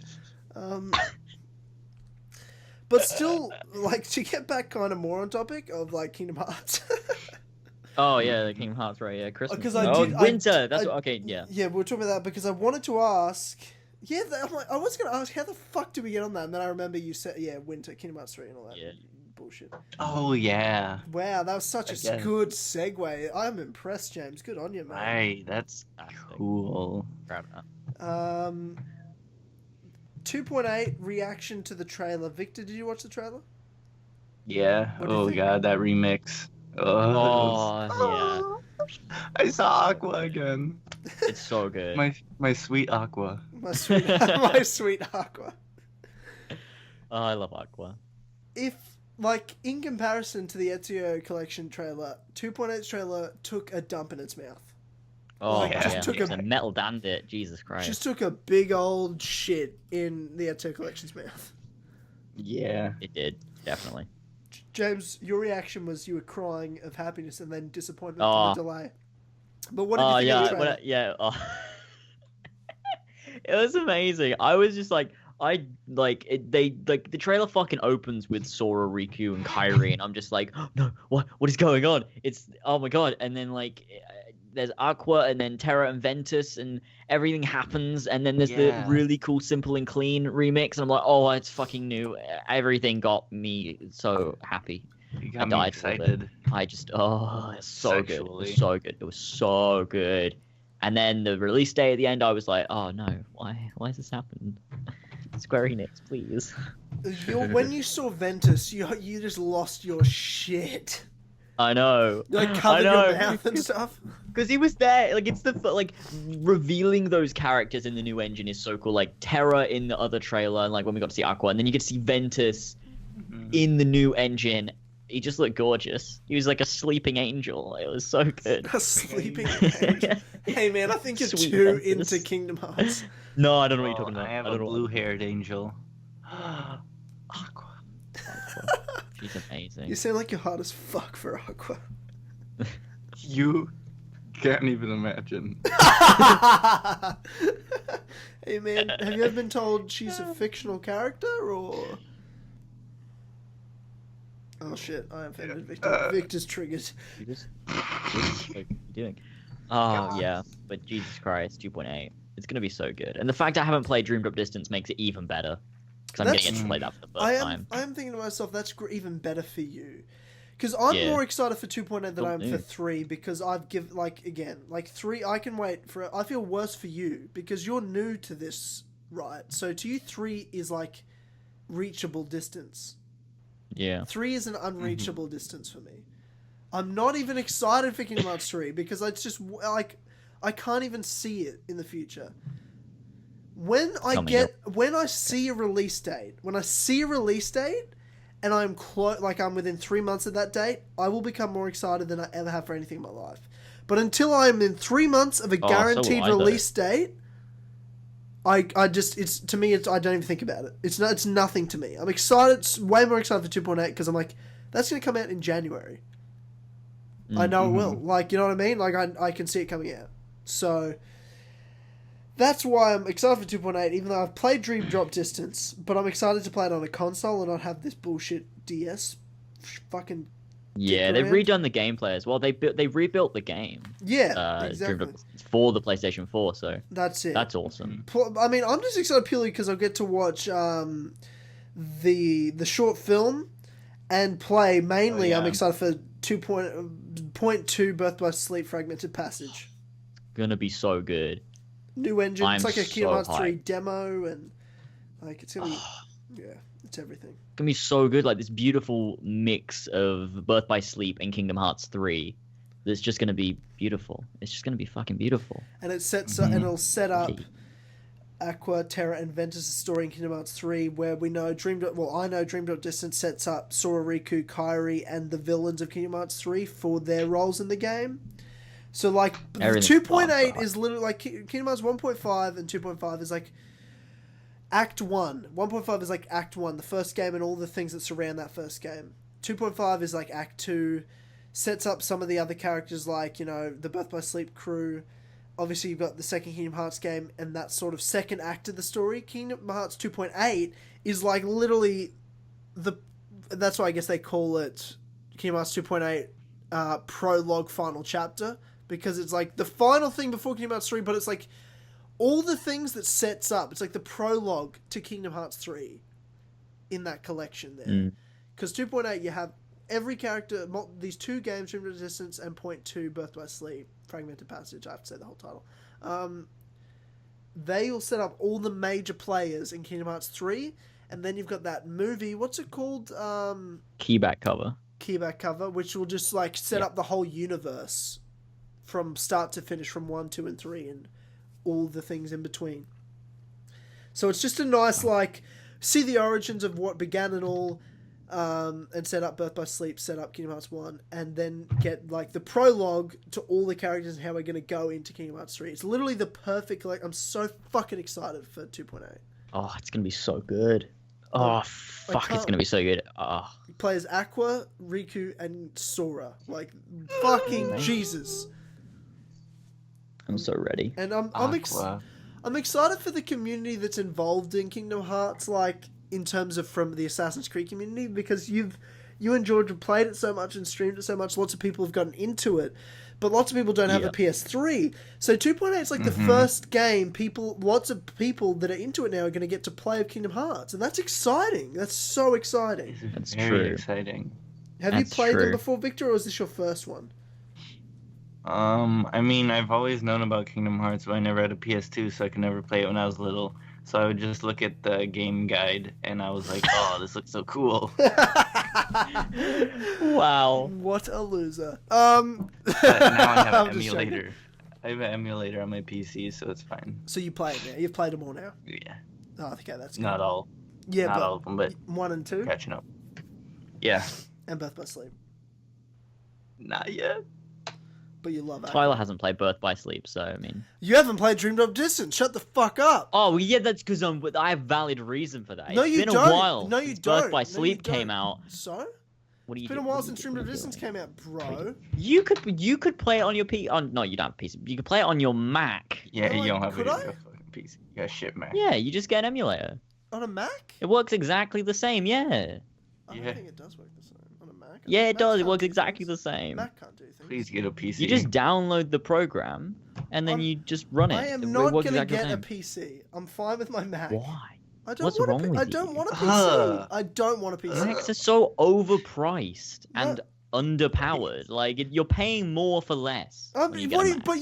What is this obsession with power? I just want functionality. I want a good user interface. I want an easy access. PC has a good user interface. No, it doesn't. It's a pile of dicks. It's so many fucking. Oh, you're code so menus. wrong. You're How can you wrong. genuinely No, think it's that? That's not. so It's wrong. You're wrong. You're so wrong. You're wrong. You're so Kill wrong. it, hang yourself. You Drink it's just a fucking bunch bottle of of fucking Coke. apps. Disgusting, It's actually. just shut your fucking mouth. It's just a How bunch of. you're so wrong. It's just apps on the bottom. That's it. It's like I use my phone and You're so iPad. It's all wrong. the same. You're getting so You're so defensive, wrong. Tyler. You're so wrong. You and your fucking I can't. PC You're actually bullshit. defending a Mac. Your PC You're saying that you're defending a bullshit Mac. of like I can't it's believe easy this to is use. happening. It's easy to use. It's just a bunch of fucking viruses and code menu screens. I'm like, I don't understand any of this. No, I can't. I don't have anything to say. I don't. You can think that. I don't care. On your I bullshit mean, computers. it's Go kill it's your Garrus opinion, again, but James. you're wrong. Go and kill Yeah, Garrus yeah. again, James. Fuck you. No. Yeah, you did kill Garrus James. That's unforgivable. I saved him. It's okay. Everything's okay. I saved everyone. We're fine.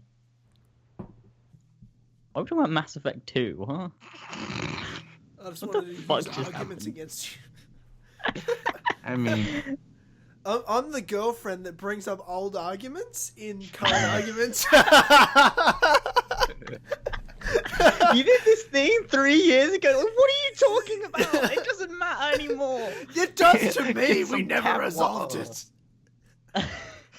tap water. Tap water. Tap water. Tap water. Tap water. Okay. Oh god. Oh. I love how people think we actually argue. Like, Tyler and James- guys, stop arguing on the podcast. It's Tyler and James hate unprofessional. each other now.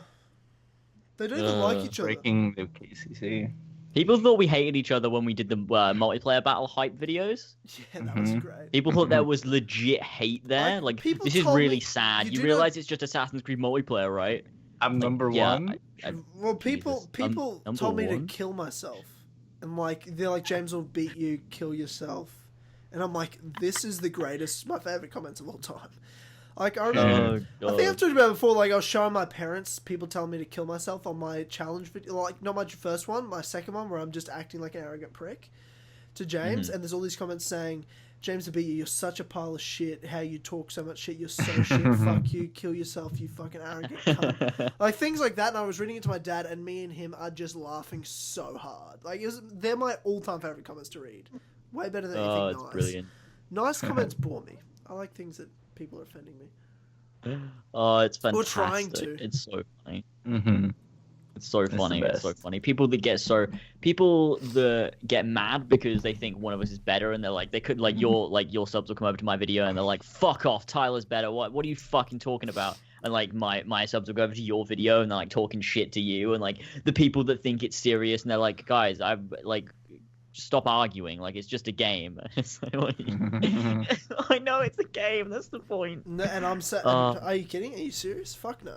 Fuck everyone. I'm gonna win, and it is serious. Yeah, it's happening. Oh yeah, I forgot it was involving an actual. Sure. One. Sure. I actually really didn't think it would take this long. I remember when me and you were talking about, we're like, don't worry, we'll record it in June.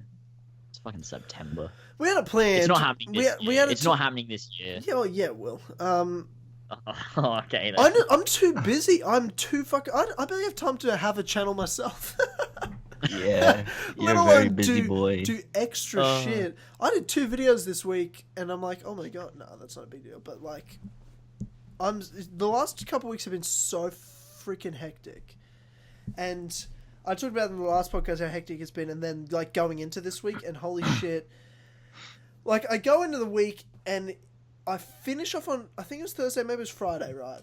And I had 2 assignments to present. Like one I had to run the class and do a presentation, and the other was like showing off a rough edit of a thing I've been working on and present that to the class. Like that was the 2 last things I had in this big bulk of assignments at uni. And I fucking nailed it. Nailed the presentations on both days, and I'm like, you know, you get up early, you go to class, nail those presentations, bit of high pressure situations, like there's a bit of stress on you to make sure you do well, right? I worked hard. I was so happy. I was like, sweet. I mean, I had to go to work straight after this, so it was a fucking long day. But this is how my last class ended. So I did my presentation, I sit down, and then our lecturer gets up and goes, okay, so, yeah, good presentation, blah, blah, blah, blah. And then goes, so let's talk about your assignment that you guys did a couple of months ago. Because I finished marking them, and they're going to be released tomorrow. And I'm like, okay, cool. And she goes, now, we all need to have a chat about this. And I'm like, oh shit, this is not a good sign at all.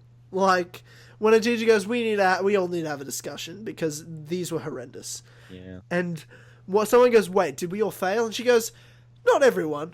And I'm like, oh Jesus, this is not how I wanted to end the week. This is after everything like I've been through, like all the trauma, and I'm like deteriorated into nothing. And I was just like, I'd sat there and been like, it was an essay. I'm like, oh, I didn't think it was that bad. I didn't think I nailed it by any means. And then she starts going through all the things people had done wrong. And she's like, so a lot of people didn't answer this question and reference this reading, blah, blah, blah, blah, going on and on and on. And I'm like, yep, I did that. Fair play. Like I hadn't done everything she said people did wrong. I'm like, yep, that was me. That was me.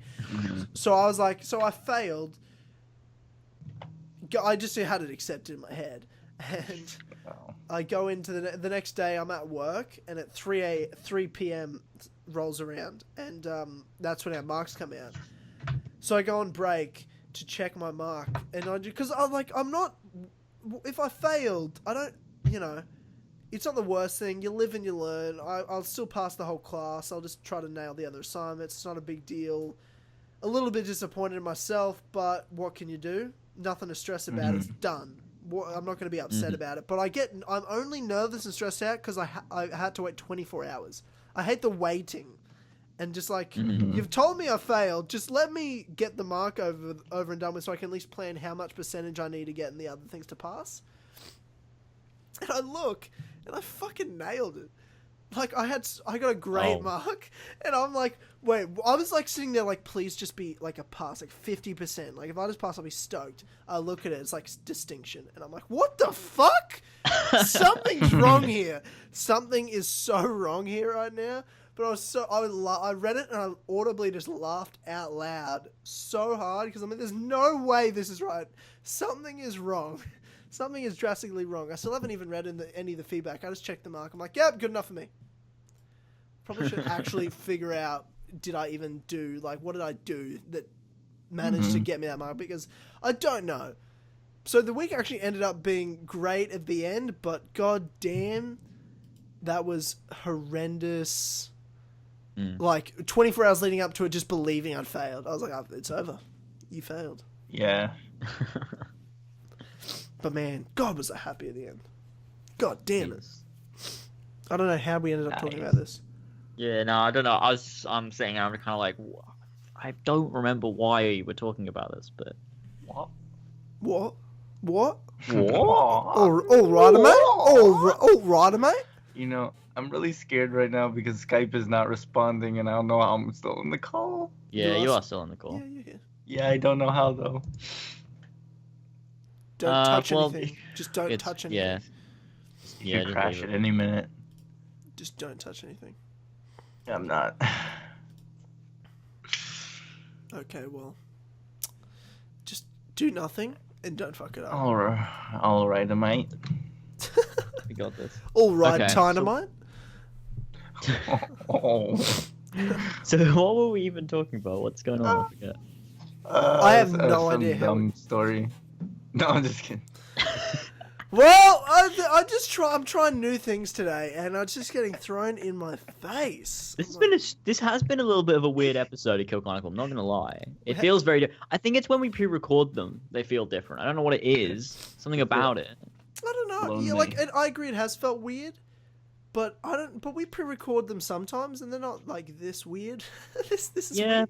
Yeah. Like the one we did with Aftermath was incredible. Just awkward, I guess. One, I don't know. Nah, it's not you. It's fucking Tyler. My list is the same as always. I'm trying new things, and No, I actually don't know. I don't know why this one feels so strange. It does feel strange. I don't know whether everyone else feels the same, or whether they're like, "What are you talking about, James? Just shut the fuck up. It's Kill Chronicle." I mean, I feel like it's different. I've been drinking, and usually I don't really remember what happens in the podcast when I drink a lot.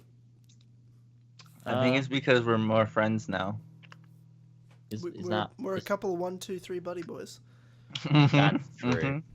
So I want to ask, because I did ask this earlier, and you kind of, I don't know what you said to me, but I did ask, do we have, I mean, you kind of did task styles, but I was like, do we have a top 5? And you were like, we have segments and things, and I'm like, okay. And then you started talking about birthdays. Do we have a top 5s or not? Because they always salvage the podcast. Don't tell me no. Don't tell me. They always salvage. Wait, hang on. They always salvage the podcast. How? How do they always salvage the podcast? I mean, they always add to the great podcast that we have. What, like, do they? I don't ever think that. I love top 5. You love top 5s. Yeah, everyone has the same reaction when you're like top 5s, and you give the top 5. Everyone's like, oh yeah, this is great because it's great. Really? It is great. I don't really care. Yeah, well, thanks, Victor. We already knew you don't care. But yeah, top 5s are great. Do we have a top 5s or not? Yeah, we do. It's been months. It's been months. It hasn't. We did top 5s 2 episodes ago. No, we had it with Aftermath. Oh, we did episode 29. What we did. are you talking about? But that was a month. That was a month ago. It wasn't a month ago. Oh shit! It was a month. It was like ago. 3.5 weeks ago. What bullshit? We're pre-recording, you dickhead. Nah. No, because it came out on the 28th of August, right, or something. Yeah, it came out. We recorded it like a week before, so yeah, it's about 4 weeks ago. Okay. Well, we do have the top 5s. Okay. What is it? And I totally didn't just write this down. We do have the top 5s. What is it? We do have the top 5s. Because we've been talking so much about remasters, and the Ezio collection's just been announced. Top 5 remasters. Assassin's Creed Empire. Oh. Top 5 remasters. What? Top 5 remasters. Top 5 okay. Top 5 video game remasters, and that does not remake and remaster. There has to be a distinction. The new Ratchet and Clank game, Final Fantasy VII, has been remade. Ratchet and Clank has been remade for the PS4, the original Ratchet and Clank. That's a remake. You've changed the graphics, you've changed the gameplay, you've done everything, you've built it from scratch. A remaster is something like Halo, something like, I guess you'd count Nathan Drake Collection and Assassin's Creed 2. That is a remaster, yeah. And, you know, Fable Anniversary, like those are remasters. Top 5 video game remasters. I think I've only played one remaster though. Okay, what's your one remaster? Dishonored, because I never played it before. It's not a remaster, it's a port. Do definitive editions count? Because like No, what that doesn't count as a remaster. I mean, but that's kind of what Assassin's Creed is. No, Theirs I is don't kind of a count because definitive you edition, can only isn't it? say Assassin's Creed 2. I would not count Brotherhood and Revelations as remasters. Well, then I have not played any remasters. Really? I play on PC, so I don't need remasters. Oh, Actually, that's a good point. Can we, before we go into top 5, can we talk about the whole drama of no PC release for Ezio Collection? I already did a video on it, so everyone go watch that. Oh yeah. Okay, well, this is the podcast, so we're going to talk about Well, it still. Wait, real quick. On the back of the Dishonored case, it says remastered high definition graphics. No, well, that's also a lie, and it's a shit game anyway, so who cares? It's alright. No, it's not. Okay. It's An okay game. Dishonored is Nah, a it's shit. I hate Dishonored. I can't stand it. It's Dishonored's a boring. pile of fucking dicks. It's a fucking terrible game. Go watch That game is held in such high regard. Yeah, it makes me. Yeah, it makes me is- fucking it is sick. very It makes me fucking sick. overrated. It's like it's is like overrated. it's almost like it seems like a college project. It's like It's a I college don't know. project. Like yeah. It's like Okay. it's like a bit of 1-2. It's a bit of tap water. It's a bit. Dishonored is a bit of tap water. All right.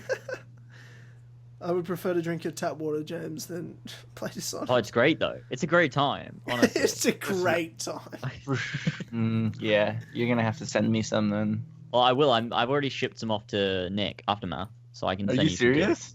No. What the fuck? No, obviously not. I mean, But it but was for sure, it was a send thing me that I some. said on a podcast. Send me some. All right, sure, I will do. Actually, do it. evaporate. You have my address. Oh, I do. That's true. I will send you some. What if I do? Just put it in you can put some ice in it. Put it in the fridge. Yeah. All right, cool. So remasters.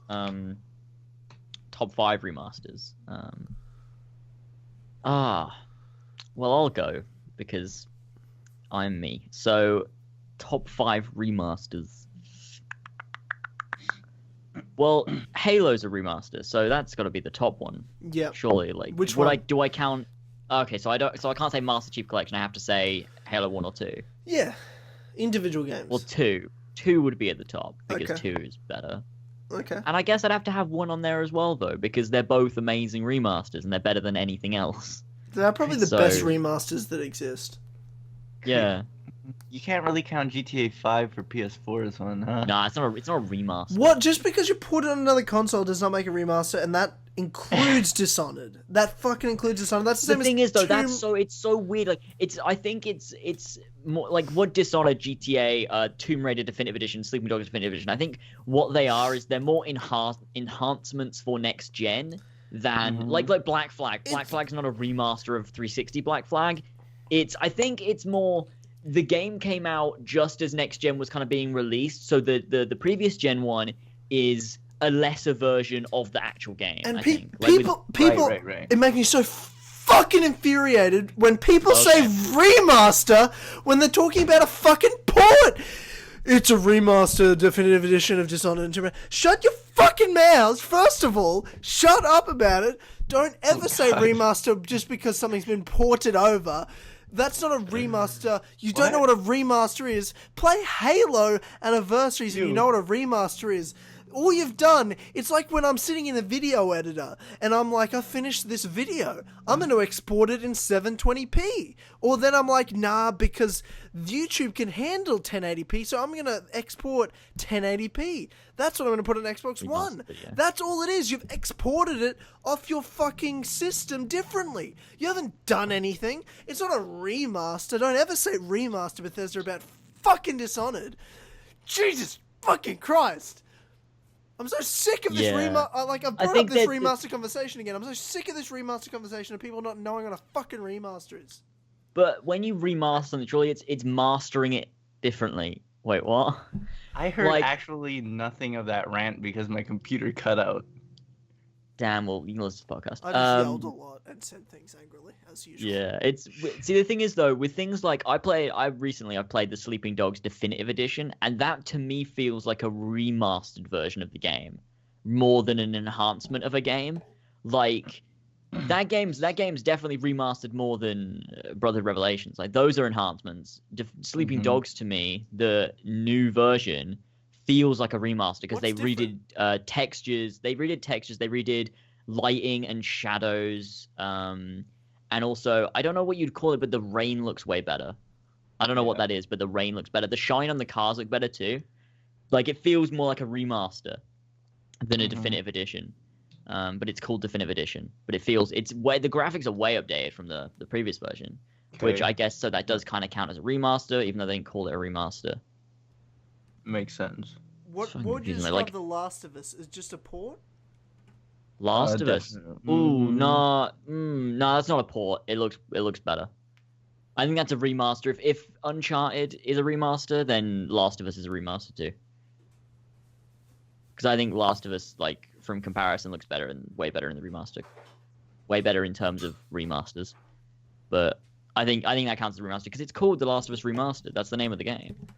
Mm-hmm. So I think top fives. Hold up. So yeah. So I did no, Halo. I did both Halos. Yeah, I did both Halos. Sure. Sure. Okay, I'm trying to think of remastered games that I've played. I guess I played Uncharted. I mean, it depends what I'm doing because I love Uncharted, but am I rating them on the scale of the remaster or the game itself? I don't know how to count Uncharted as a remaster because I've only ever played the Nathan Drake collection, and I thought they looked like old games. I mean, I was surprised how good the cutscenes looked in the first game. I was surprised how good the first game looked, but the second and third game looked how I'd always thought they looked when I saw like videos. Again, They definitely look better. It's not like I'm not an expert on Uncharted, from the beginning. So it's not like when I see the Ezio collection trailer and I go, okay, wow, Assassin's Creed 2 actually looks so different. Because I can say that I've played Assassin's Creed 2 more than I've played any game ever. I'm an expert of the game and what it looks like, and I know it back to front. Whereas Uncharted, I can't sit here and be like, it's not a remaster. I have no fucking idea. I've only ever played the Drake collection. Yeah, I played the original Uncharted games. It definitely looks a lot better. The upscale resolution is one of the points that makes it look a lot better. Everything's way more crisp, and I like the textures of, I don't know, like there's little things like the textures of like people and like the water and stuff, and the water and stuff like that, and stuff like that just makes it look a lot better. Remember how pixelated it was? Oh yeah. There's a lot of things. I think I agree with Tyler with like 1 looking the best. I think out of the remasters, although 2 does look really good. I think 3 is the least touched up, but that's because 3 already looked pretty good. So of course. But I think as well is that they do still look like old games, but that's because they're remastered. I think to me, Halo 1 Anniversary still feels like an old game, even though it looks incredible. It doesn't feel like Halo 4 or like when did it come out? Halo Reach, I guess. Was that when it came out? 2011, yeah. So it didn't feel like Reach. It felt like 1, but with better graphics because obviously it was meant to be. It was meant to feel like the original game, and I think that's the kind of same feel that the Nathan Drake collection has. Is it still feels like the old game even though it looks better, and that's what Halo does. Like when I play Halo 1 and 2, it still feels like I'm playing Halo 1 and 2. They just look better because it still feels like that game, but looking better kind of thing. So yeah, I guess I'd include the Nathan Drake collection in there. But do I see if I'm not allowed to include the Master Chief collection? Am I allowed to include the Nathan Drake collection, or do I have to pick? No, I'm okay with it. I don't know. It's kind of double standard if I say that, right? Maybe pick individual. There's not enough remasters. Individual. Oh god, this is okay. Yeah, this is hard for top This is a stupid one. I'm sorry, Kyle.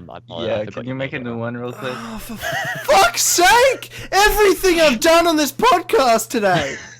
Everything I've done! This is the best episode. This is my favorite. Fuck off! Fuck off! This is my favorite. I love you, Tyler. Everything I've fucking done on this fucking podcast. Let's finish this top 5s. Okay, so Halo 2, Halo 1, Uncharted 2, remasters. Oh, The Last of Us, I guess. I never played the original. Does not count. Does not count. Absolutely does not count. Well, then how? Okay, well I haven't. I can't think of anything. I don't even do you know what's funny? I maybe it is a remaster. I don't know. I'm just saying it doesn't count. This is retarded. I came up with it on the says spot. I didn't have a remastered top in the 5. title. I didn't have a top 5, bro. I'm going on list of remasters. I'm looking for some. Kingdom Hearts I haven't played half 2 of on these like games. 2.5 counts Ooh. as a remaster. You know what I mean? Kingdom Hearts Yeah, 1 and 2, Birth by yeah. Sleep. That's my list done. Boom, done. Done. Wait, that's too many. I've done too many. I've done An 6. idiot. Okay, then pick 5. Oh. Screw this. Your turn, Tyler. I've done what I can. Okay, so Halo 1's my favorite remaster ever. Just Oh, because shit. just because Halo 1... What, did you say it's shit? Oh, fuck, it's cutting out on me. Oh, Victor's Skype call. We can hear you, Victor. It's alright. Are you still there, Victor? Did you die? I feel like I should close Skype real quick and join in. Okay. I'm going to do my list. You do what you need to do. Okay. Alright. So, top 5 games that have been remastered. Number 1 is Halo 1, purely because out of my top 5 games ever, it goes Skyrim, which I haven't played the remaster, so I can't count it. Then it goes Red Dead, Brotherhood, AC Brotherhood. Then it's Kingdom Hearts 1, and then number 5 is Halo 1. So out of that top 5 games of all time that I have, the only one I've played a remaster of is Halo 1. And it's if you want to say full remaster and use that word, that's the perfect thing to say. Halo Full 1. remaster. It's a phenomenal. I've been playing it recently. It's so fucking amazing. It looks so like you get to switch back between the games at a click of a button. You want to talk about a quality remaster, and they perfected because in Halo 1 on the 360 on the remaster, it went to a quick black screen and loaded the old graphics or new graphics, but depending on how you're switching. Whereas now on Xbox One, it's like instantly switches between them at the click, and it does that same with Halo 2. And I'd say Halo 2 is my second favorite. So like you just click the select button and it instantly switches between new and old graphics. So you can look at something and be like, I wonder what that looked like. Oh shit, that looked so different. And it does. It looks completely different because they've totally redone all the graphics. And it's not that they've exported it differently and added a different texture or lighting effect. They literally remade every graphics and thing and texture and how it looks from the ground up. They remade Using everything. the same engine. No, they didn't use the same engine. They didn't? Well, no. They, from what I know in... Well, surely that's a remake then, not a remaster. No, because it's the exact identical same gameplay engine. Right, alright. There's nothing different. It's because you can switch between graphics of new and old, and it's the identical gameplay. And even in cutscenes, you can switch between in Halo 2, you can switch between the CGI blur cutscenes that they've done, and the old shitty cutscenes in Halo 2. That's amazing. I love that feature. It's just from that fact alone makes it probably the 2 best remasters ever, because they're not only so well done, but you can actually switch between them. Like that feature that added in is amazing. And that is cool. So Halo 1 and 2 is definitely my number 1 and 2. I think they're the best ones. I'll put Fable Anniversary in there. I'm not sure if that's 3. It's probably down the list, but that's a phenomenal remaster. Just graphics wise, because Fable 1's one of my favorite games ever. So to see that with brand new graphics and just to get to experience that, and in HD, because it's when it was released, it's a standard definition game. So that was similar to Halo's one, where you can't switch. As far as I know, I don't remember. You can't switch between graphics, but it looks so different, right? They've totally redone all the graphics and everything, and it goes from standard definition, with the black bars on the side, to the full widescreen HD, well done game. So it's an amazing one, but the exact same gameplay engine like Halo's. Yeah. Then I guess I'd probably put Uncharted 1. Because that looked real, for me playing for the first time, I remember thinking to myself, wow, these cutscenes look so fucking good, and this is such an old game. And I'd never played the original. I'm just going off, this is a game made in 2007, I'm like, this looks so good. I was so surprised at how good it looked and how well it played, even. Even gameplay-wise, it wasn't changed. I was impressed. So that's 4. So that's there.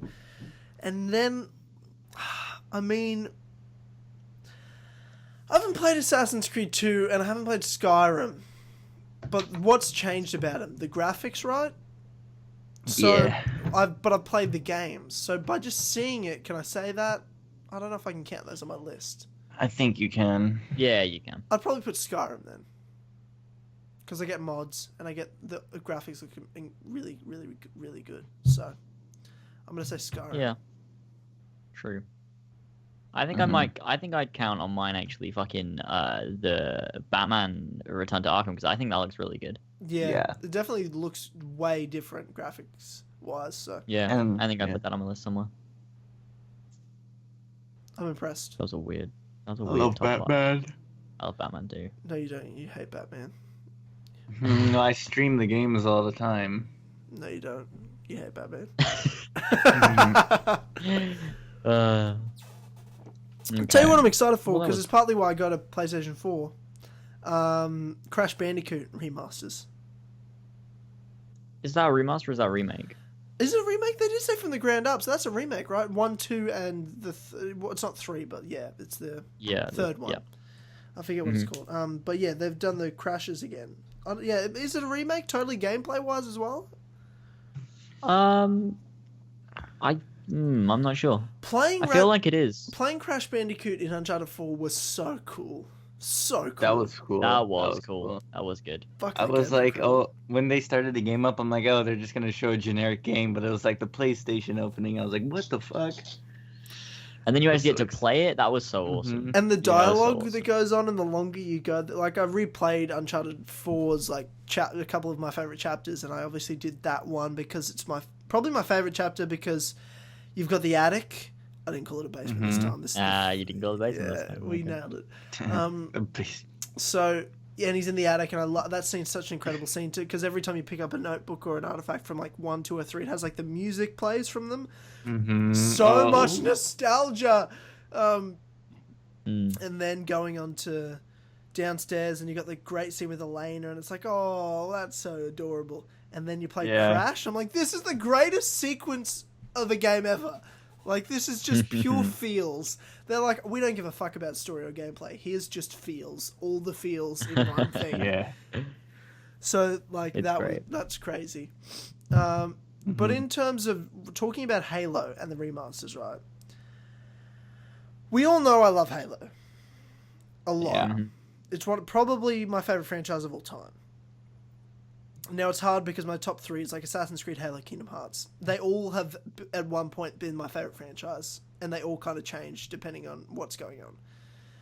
Now, most of you also know that Halo 5 is what I describe as an abortion of a game. It's just horrendous. So, I've actually kind of stepped away from Halo just from that. Like, Halo 5 kind of fucked me up.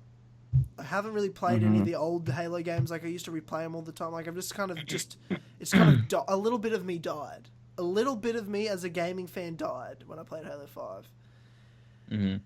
But I've recently chucked on, I've been looking for something to play, and at the moment I'm playing Fallout 4's DLCs, because I haven't played any of the DLCs, so I just bought the Season Pass and downloaded them all. But I've also been replaying Halo 1 Anniversary and Halo 2 Anniversary, just for some fun, and playing Halo 1 again is so amazing.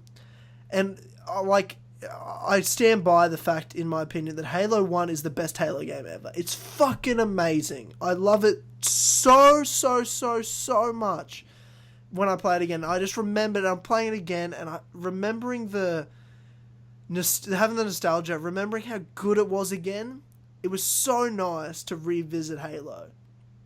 And even... I jumped on Halo 5 and played just the Master Chief missions, and I had fun. I'm like, this is not like there's some good bits of Halo 5. I'm accepting it more. It's still an abortion. The lock mission, it's absolute bullshit.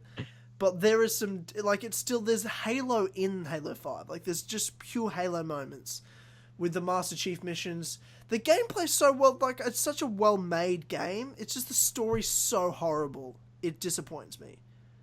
It's the most part about Halo 5. The gameplay's amazing. The multiplayer's incredible. Everything about the game's great, except whoever wrote it and decided this is how the story would go.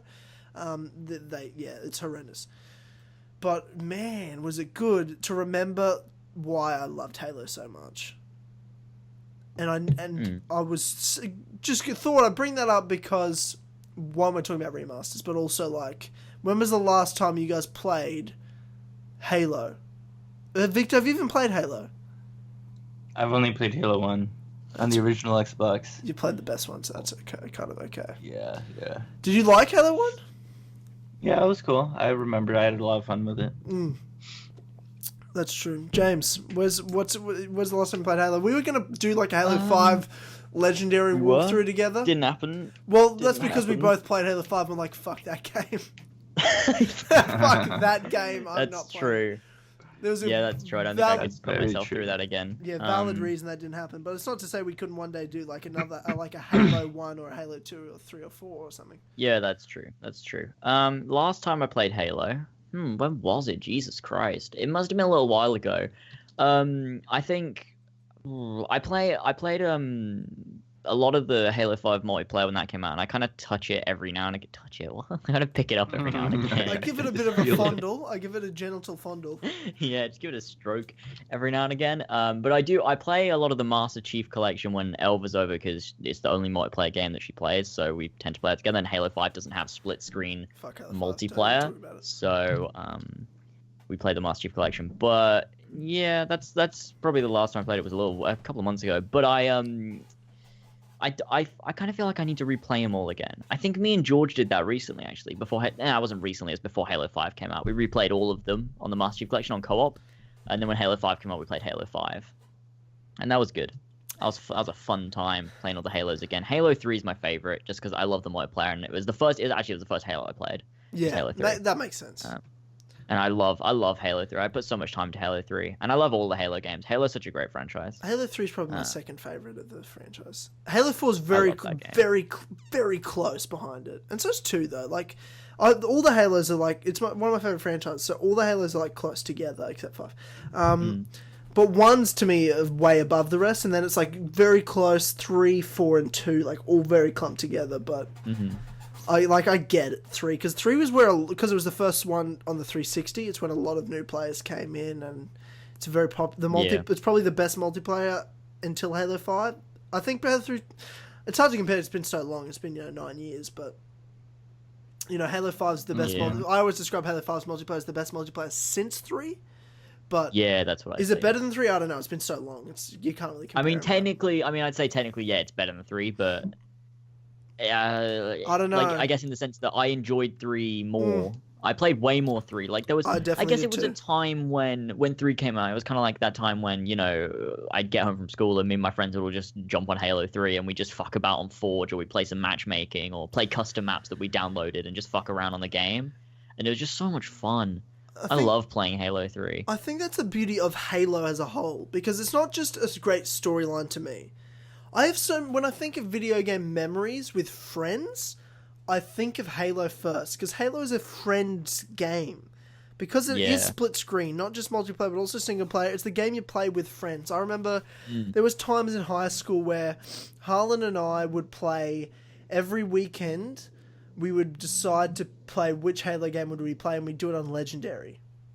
Like, me and my brother would do co-op. We did, like, Halo... We started on Heroic and did them all on Heroic, and then we stepped up and did Legendary of, like, ODST, Halo 3, and stuff like that. And, like, that's such fun memories. I remember having a marathon with one of my best friends, Joel, and we just played Halo 1, 2, and 3 in the span of, 48 hours, like, back to back to back on Legendary. Yeah. And, like, and plus having, like... I remember having LAN parties... and people would bring an extra TV, and like there'd be like 8 of us, and we'd all play Halo 3 multiplayer split screen together. Like, it was just the fun you have with friends with Halo is another reason why Halo's so special, let alone just if you play it as a solo experience or an online experience. That's true. Such amazing memories with Halo. Halo's incredible. I love it so much. It's great. So do I. So do I. And that's why I'm glad I've been replaying them and been like, look, Tyler, remember that these are amazing, and don't let like Halo 5 experience ruin it, because it's just one game that does have some good moments in it, and the multiplayer is great. So, like, just try to hold out and hope the next game is a big step up story wise. Yeah. No other fucking I hope character, so. just Master Chief. If there's another fucking character, I'm gonna fucking kill myself. Well, I think at this point they've realized the amount of people that dislike. Oh god, they that. got so much hate. Oh god. And they'll be like, right, yeah, let's just make it Master Chief. I think they've learned. Oh my god, I thought you would have learned from Halo 2. But that didn't. I don't think Halo 2 got as big a backlash as Halo 5. No, it didn't. But but you also had like 10 Master Chief missions still, and like 5 or 6 Arbiter missions. Like that was That's a 5. true. I didn't mind that as much. I didn't mind the Neither Arbiter did I. stuff as much as like. I wasn't like stoked with it, but I wasn't. You still got like the same amount of Master Chief as you did in like Halo 1, because it was just a bigger game in general, right? Whereas in Halo 5, you get 3 Master Chief missions and like 13 lock missions. Some random dumbass. That's retarded. And nothing happens in his in his missions. That's actually ridiculous. They released a main Halo game and you barely play as the Master Chief. Why did they think that was a good idea? Why did they do that? I literally don't know.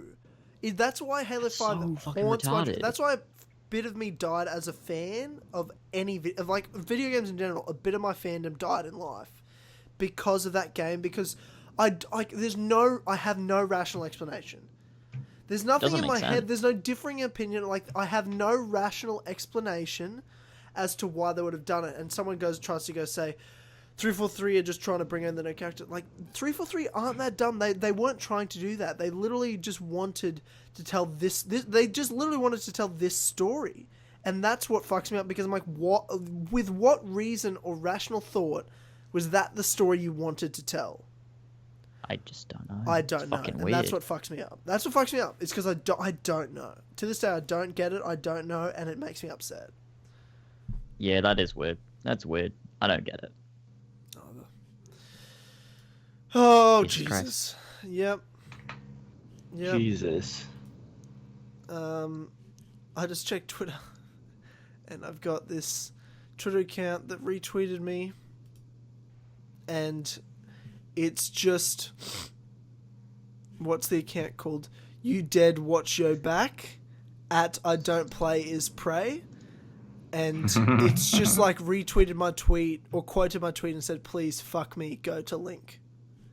Oh, I love those. Oh, That's yeah. hilarious. Oh, I love Please those so much. They're so funny. So there's that, but yeah. Yeah, I got one the other day. It retweeted it, like, quote one or tweets, and it said, do you want to take my hashtag virgin? And I was like, Kidnapping virgin. Do you want to take my virgin? yeah. And it fucking hashtagged it as well. Oh. Brilliant. That's fantastic. So that's most of the major topics covered, but I did want to talk about things we didn't talk about in the last video, but also stuff that's happened in the last week in terms of content, in terms of Assassin's Creed Empire stuff, Ezio Collection stuff. There's some stuff I wanted to bring up with you guys, because there's some Assassin's Creed Empire wishlist topics I wanted to hear about from you, James, and talk to you about. Okay. One I really liked was horse customization. Ooh, yeah. Do you want to talk just briefly about what you discussed on that episode of Assassin's Creed Empire Wishlist, and like horse customization and what that meant and how you thought it should be done? Yeah. So that was okay. So horse customization. I think it was. What am I fucking saying? Okay, so the guy said, so along with bringing back horses to, have the ability to customize them with different styled armor and, you kind of own horses, they feel personal, that kind of thing.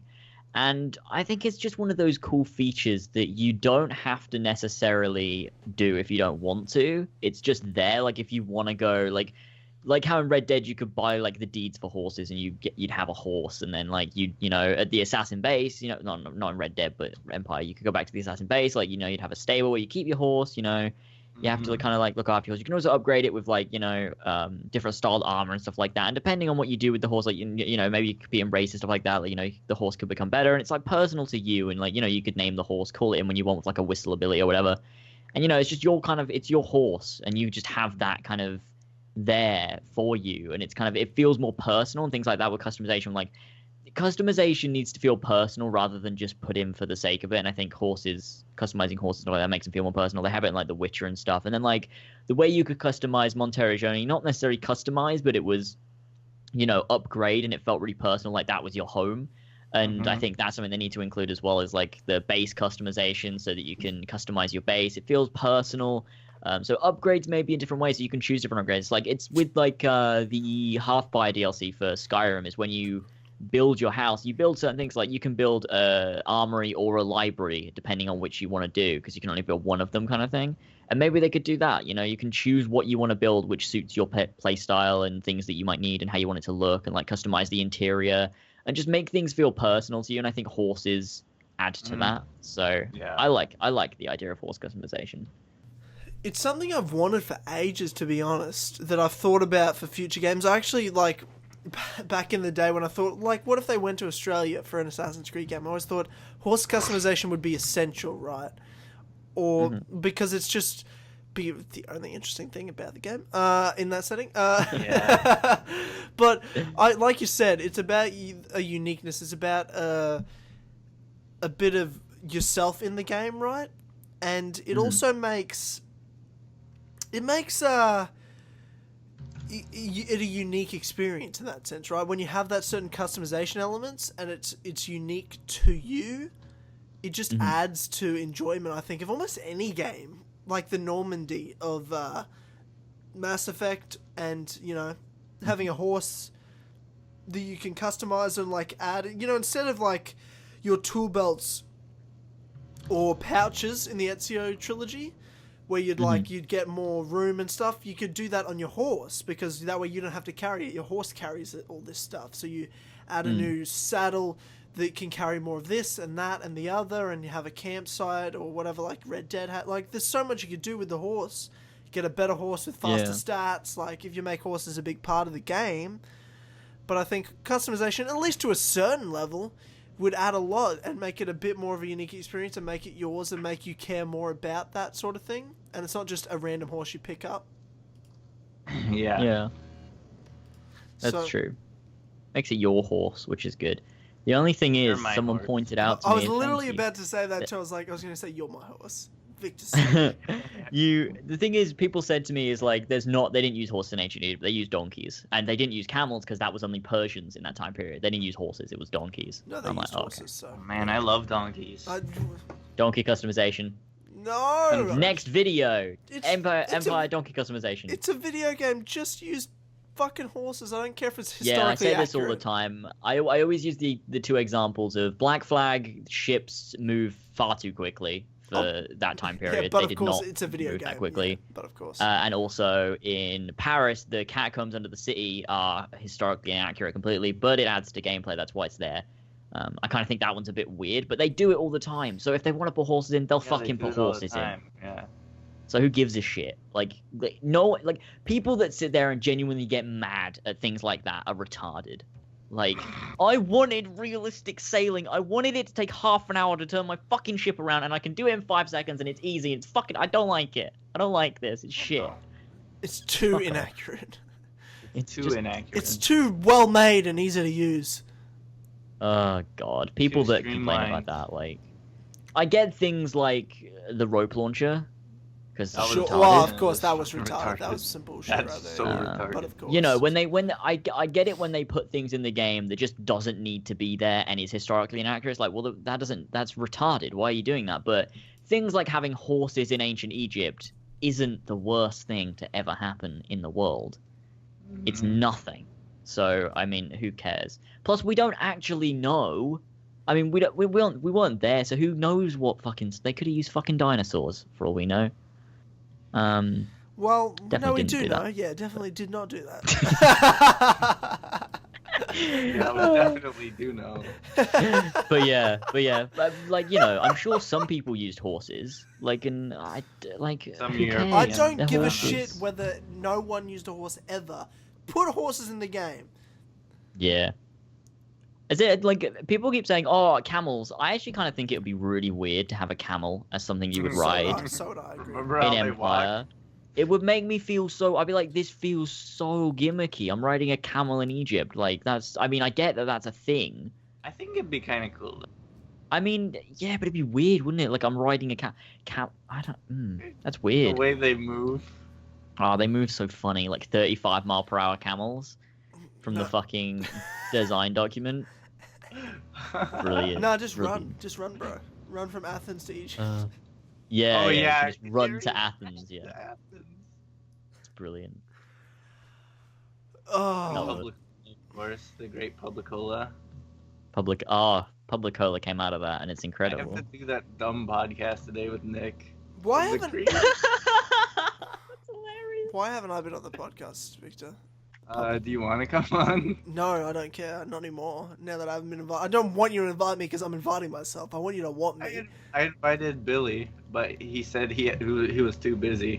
Yeah, That's a bullshit. If lie. we invite him, Kill Connor Club, he'd be on in his fucking heartbeat. You Yeah. you invited Billy before me. Tyler, Yeah. you're not approachable. You're not part of the community. Oh, sorry, you my seen- bad. I forgot I'm not a part of the community. My bad. Have you seen the first episode of Publicola? No, because I got Ethan and George on. Oh, my two boys, other than James. My other two boys. Because James says he refuses. I'm not going on podcasts. I just don't want to go on another podcast for a while. Mm-hmm. I'm not an AC dick writer. Yeah, but I still can't. I just can't do it. I just don't want to because it takes up my time, and I'm like, I don't have time for this. I mean, I do already have 0 of time, like no time whatsoever. Yeah. So, but I mean, I'm still offended you invited Billy before me, Victor. I thought we were friends, but then I realized I'm not a part of the community, and everyone hates me. Yeah, So. no one knows who you are. Everyone, you hate everyone, and you're scary. So why Well, would I'm you not ask? scary. I mean, why do you You're say that? That terrifying. hurts my So feelings. I'm scary. not scared. James always says to me, I'm like, why am I not getting hate for this? And James goes, because no one wants to say anything to you because you're scary. And I'm like, what do you mean? Why am I scary? It's just a thing. It's just a thing. But what- Everyone knows it. What does that mean? What do you mean? I don't know everyone knows it? really, but I'm scary how? because I don't know. Well, I don't know because I'm not fucking scared of you. But I mean, I don't. I feel like it's a thing that everyone is scared of you. That's what I feel. Oh, fun's over. Tyler's here. Yeah, fun's over. Tyler's here. Let's all I kill wasn't- ourselves. I used to be like that too, Tyler. You're just fucking. You're an Australian man. Like you're scary. Australian man. I'm an Australian man. Yeah. So is it because I'm older than most people in like the community? Like most people are like I don't teenagers, and I'm older, and I talk about. I think it's because like, I don't know. When you think Australia, you think prison islands. What do you? No, you don't. What are you talking about? We're not a prison island. We're a country with citizens. Anymore. We were a prison colony Sure. hundreds of years ago. Yeah, It's I like think saying, it's that's because like I think saying that's like saying America is a part of Britain. Like once, it is, one man. time in history, you don't actually British know were that the Britain bad actually guys. owned America before the end. Look. Yeah, you know this, right? That the Americans were actually badass enough to say no to slavery. Like, yeah. I just spit my beer everywhere. Oh my god. Oh shit! It's everywhere. It's all on my mic. Why did you do this? I took a sip of beer and then you said the badass enough to say no to slavery, and I literally spit it everywhere. You should have turned your head to the side and just spat all over the floor. Right. It's no, most of it's on the floor, but still, and on my God. hand. Oh fuck! It's on my hand. What? That's the hilarious. fuck?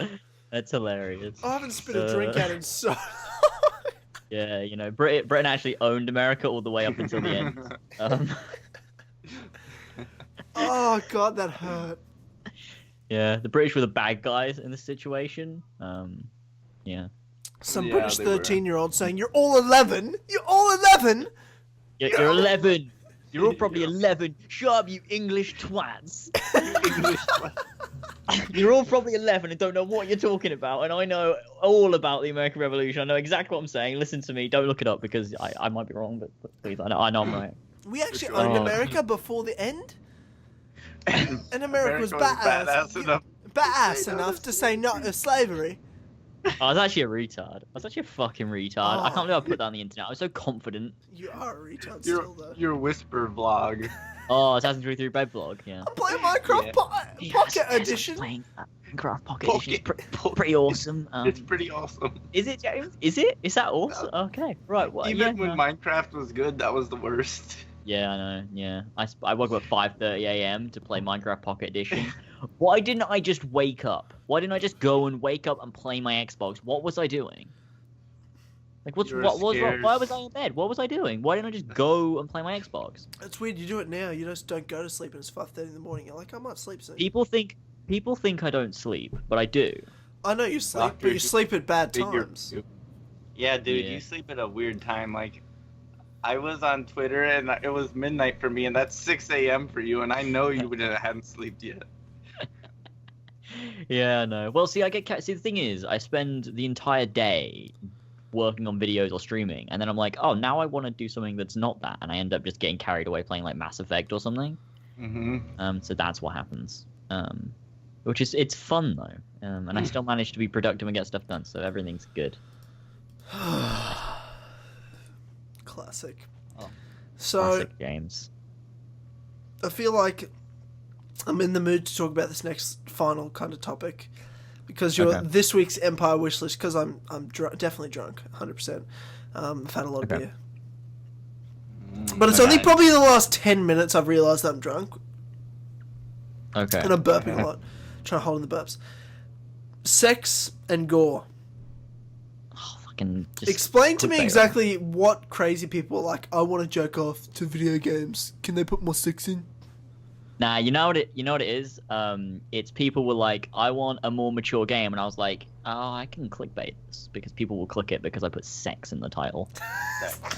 And then an eye getting stabbed, an eye getting stabbed. Oh yeah, 'cause I was like, was that from The Witcher?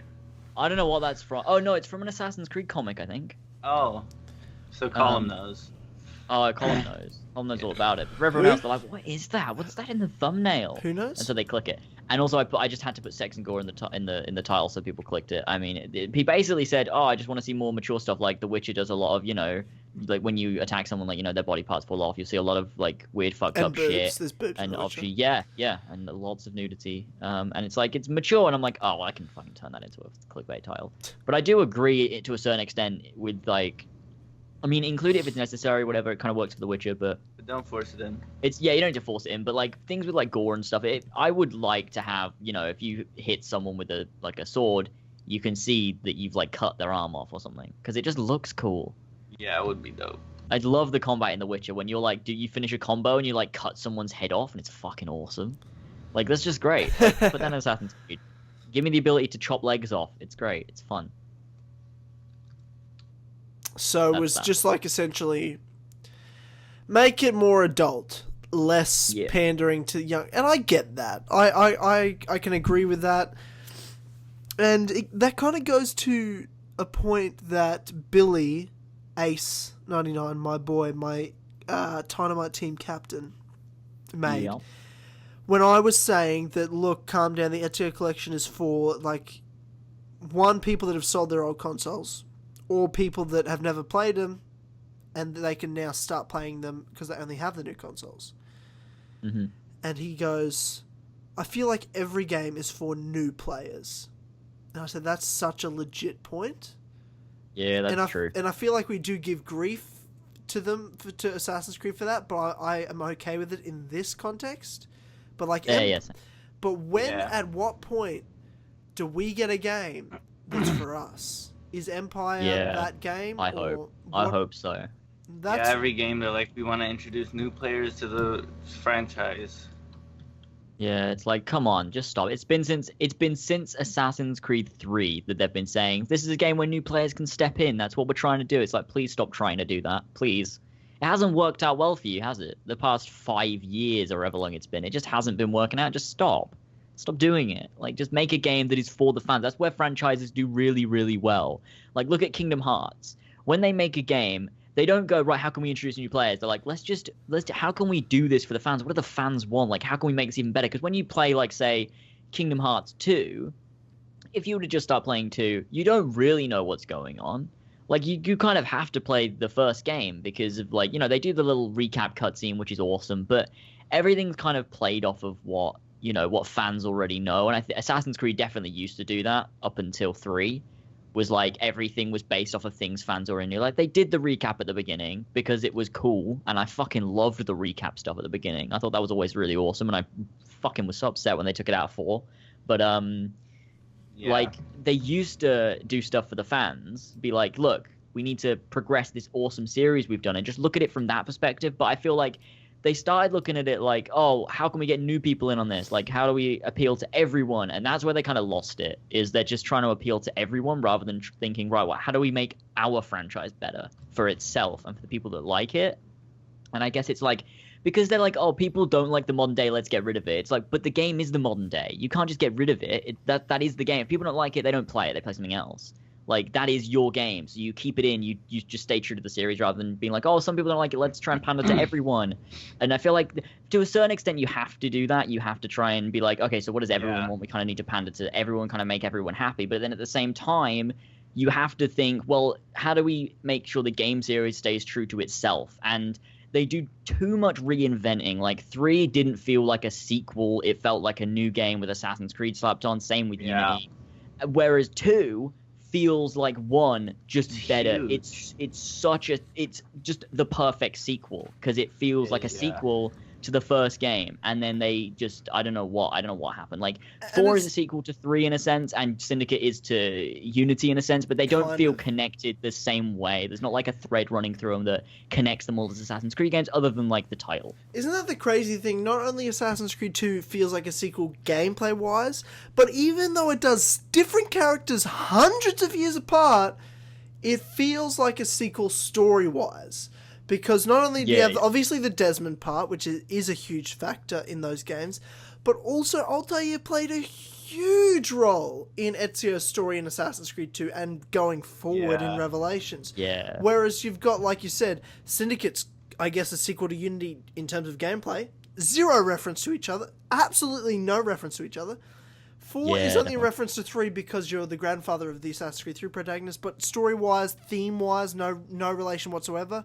Assassin's Creed 2 had similar themes while exploring a new character in a different sort of country, different sort of culture, different time period, different type of personality, but it had a character in Altair that played a role in it, that story mattered in it, that had a modern day that affected it, that still felt like you were playing a sequel to it.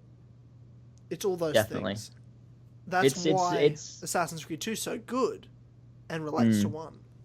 They do that so well. And I talked to George about this on, when was it? It was a stream of some kind, and I went off on one because George was like, oh no, I love, like, he was like saying like, oh no, like 3 counts as a sequel the same way, and I'm like, but it doesn't. Like, and he's like, but when Achilles mentions that, I'm like, yeah, but that's the most pointless throwaway reference. I remember that. That's pointless. He just says Ezio's name, and like there's the time in Unity where Belek just lists off Altair, Ezio, Connor. It's like, just why are you doing that? Or like when Evie says Requiescat Pace, or Arno does it in Dead Kings, and it's like, just fuck off, please, Ubisoft. That doesn't make me happy. It might make the Holy Trinity happy because they're blind fucking idiots. No, I'm all set on that. No, okay. I agree with you there. No, who cares? No, that's fine. That's fine. That's staying in. Nothing's getting edited out. Okay, I agree with you. Look, right, like, it might make some people happy because you don't look further and it's just like, oh, they referenced a character I like. I'm an idiot. Like, that will make me happy. I get that some people react like that, but when you look at it, it's like, Altair and Ezio's story were the same, and they affected each other, and they both affected Desmond, and everything was so important and intricate. And then you get Unity and Syndicate, where they just say the assassins' names randomly and expect that to be the same thing, and it's like, that's not the same thing. That's just stupid. Why are you doing that? It cheapens it just by saying that randomly, and it's just annoying. Also, they want to introduce all characters all the time to make sure you know their name. Yeah, I can't. It's the way they shove everything in your face in the newer games. Just like, hey, you need to make sure you know this just in case you missed it. Like, I didn't miss it, but just in case I did, you told me 7 times. Those throwaway comments are bullshit. I hate it. I hate it so much. Yeah, I agree. Because they used to just. Because with, like, 2, Brother Revelations 1, like, you had to pay attention, and they'd reference things that maybe you missed, and when you replay the game, you're like, oh, shit, that's where that comes from. That's really cool. and like the characters link up in little ways and like ways that ended up being important. And like there was, you know, the Altair's library stuff which affected Ezio, and Altair didn't know that it was meant for Desmond. He just knew that it was meant for someone else, and then Ezio found it. He was like, okay, it's meant for Desmond, and that's how they knew, you know, the things linked up, and they all connected with each other. And it's so cool when you finally get that scene in Revelations where literally Altair and Ezio are in the same room. Like Altair's body is there, and Ezio, and it's so good. And Desmond everything even connects so well. Yeah, and Desmond's like Ezio then interacts with Desmond, and it's just so good the way everything links up, and they just don't do it anymore. And there's no linking between games. It's annoying. It's annoying. Let's just hope the year off, time to revitalize, time to rethink, time to plan, time to really develop a story. I have such high hopes for Empire. Maybe naively I do, but I just feel like they're doing the right things. They've got the right team working on it with Darby McDevitt, Ashraf Ishmael. And like, I just think it's the perfect storm to at least. And I think they're listening. I agree, and I'm not saying it's going to be a perfect game. I'm just saying it's the perfect ingredients to make a great game, a good to great game that I will love and enjoy, and that can revitalize the fandom that are the hardcore fans currently and future fans going forward. It's a tough job, and I don't envy their position, but that's what they're doing, and they need to nail it. Yeah, I don't think it's a game that's going to pick up everything that we needed that's been left behind and to do it there, but I think it's a game that will start a new kind of story that will contain the ingredients that the previous games had, in the sense that, you know, the stories are interwoven and they're important to each other and everything affects one another. I don't think this game will have, like, you know, Arno affected everything, and like, we'll throw Shay in there and it all makes sense and it all links together. I don't think they'll do that. Like, I think the games that didn't link will stay unlinked and they'll say they're on their own. But I think Empire will, with certain modern day points, I think possibly link things together. And I think maybe the first Civ and things like that, and possibly the box, maybe we'll get something. But I think Empire is more of a starting point than a picking up point, and I think we'll get from Empire onwards a new story that is similar in, you know, structure to the first 4 games. I think that's something we'll possibly get. I agree. I'm okay with it story-wise being a new beginning for new fans and old fans, but I think gameplay-wise you need to be pandering to old fans. Oh, definitely, yeah. To we need some to have level, the ingredients that feels Assassin's Creed. Yeah, to some level, it needs to not be about new fans, and it needs to be about old fans. And I get the marketing-wise and how much Ubisoft fucking loves money, and I get it business-wise. I understand, but this is your apology game. You've got to understand this, and you've got to be real clear about it. You're apologizing straight up for the bullshit that's happened the last few years.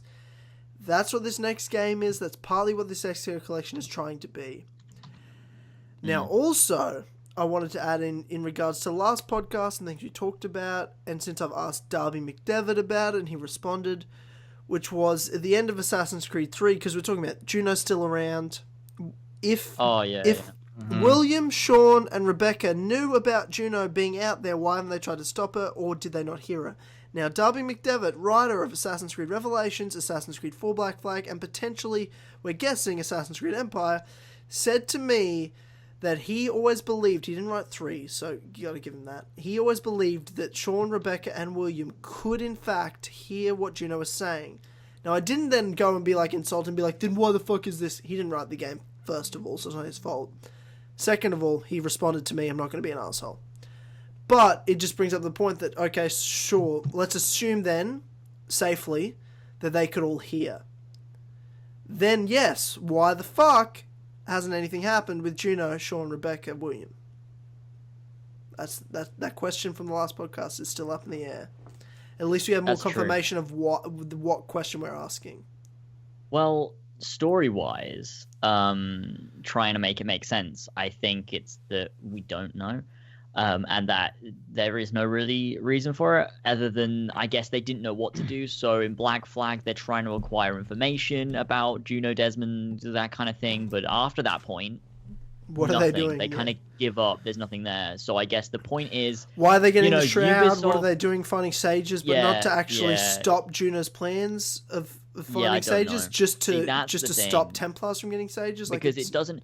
No correlation. It doesn't feel like the assassins know what's going on, even though they do. They should know what's going on. And I think that unless perhaps if someone's read, comics and books and things like that, that maybe explain what the assassins are doing, because apparently Ubisoft has decided that, the main modern day story from the game should now, translate over perfectly to a comic book that no one's going to read.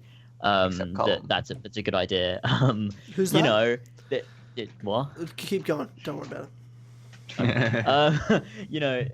They've decided that the modern day should be put into comics, and for some reason that everyone should know about it. I don't really know why they've decided that, but perhaps there's somewhere in the comics that talk about what the assassins are doing about Juno. Maybe it's taken a back seat. Maybe they don't know enough, so they're researching into it, possibly. And when they know enough, then they'll be like, okay, there's something we can do. But until then, let's work on stopping the Templars, because we don't want them being able to, collect the Sage DNA. Maybe it's got something to do with Juno. They don't really know what's going on. We know because we've seen what Abstergo are up to and things like that, I suppose. Whereas the assassins haven't seen that. So maybe that's why, even though they know about Juno, I guess they don't know where to start, so maybe they're researching. But it has been a while. I think the main reason why nothing's happened is because Ubisoft wanted to make a fuck ton more games, and they're just stalling it. That's the only reason I can think of. I don't think there's actually a reason other than that.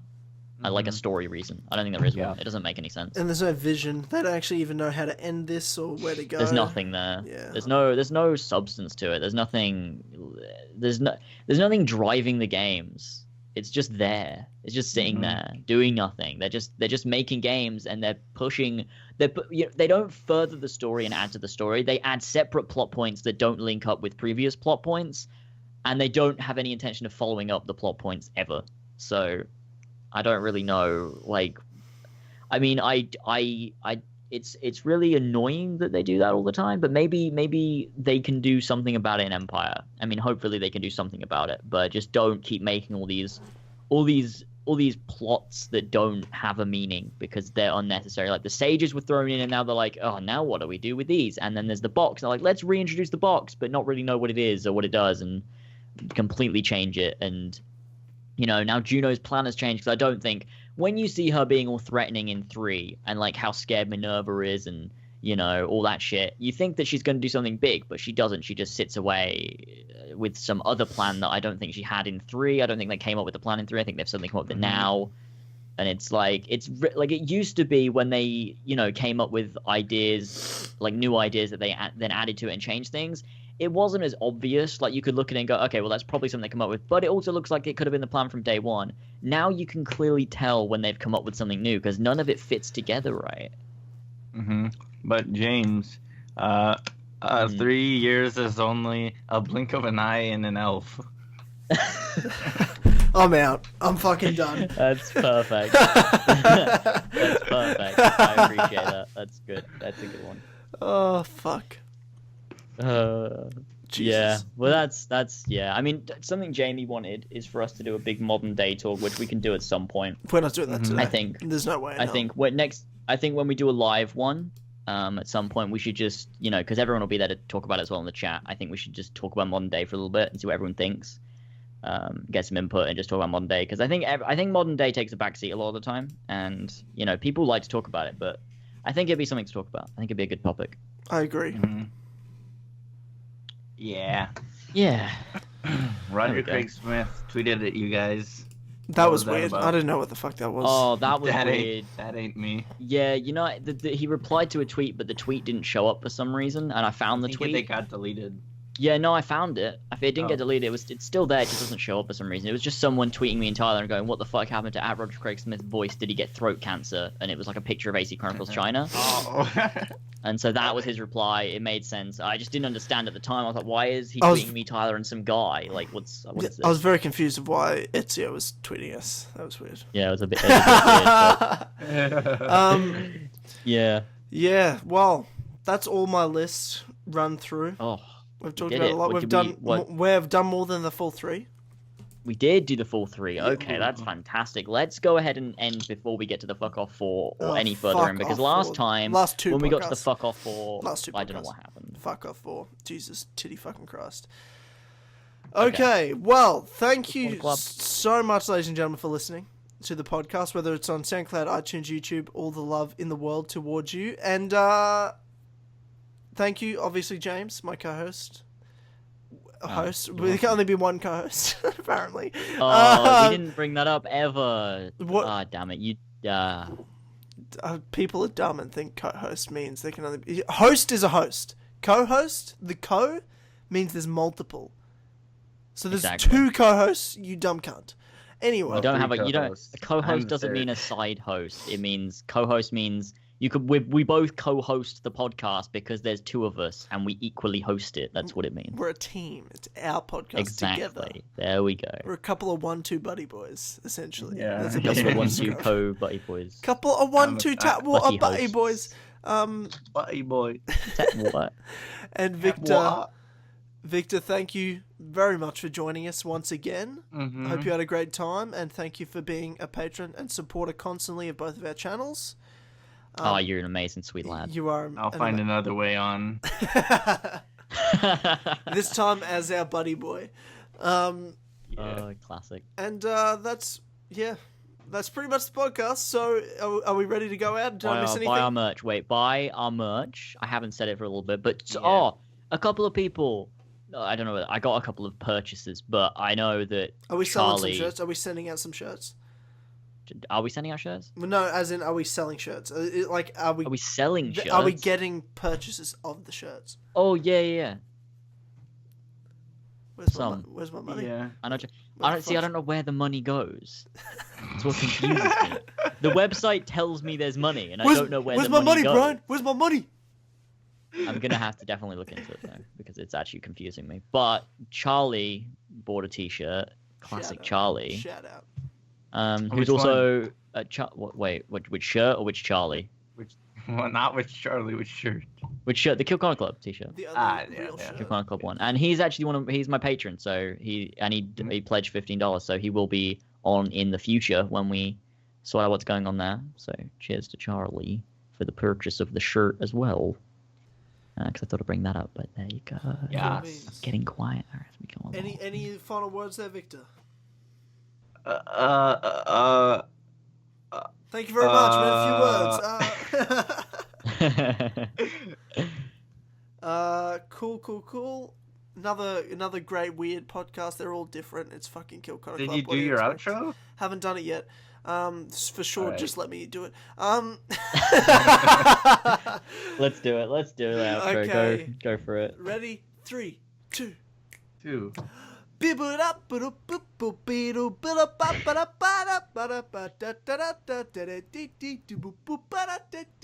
Connor Club.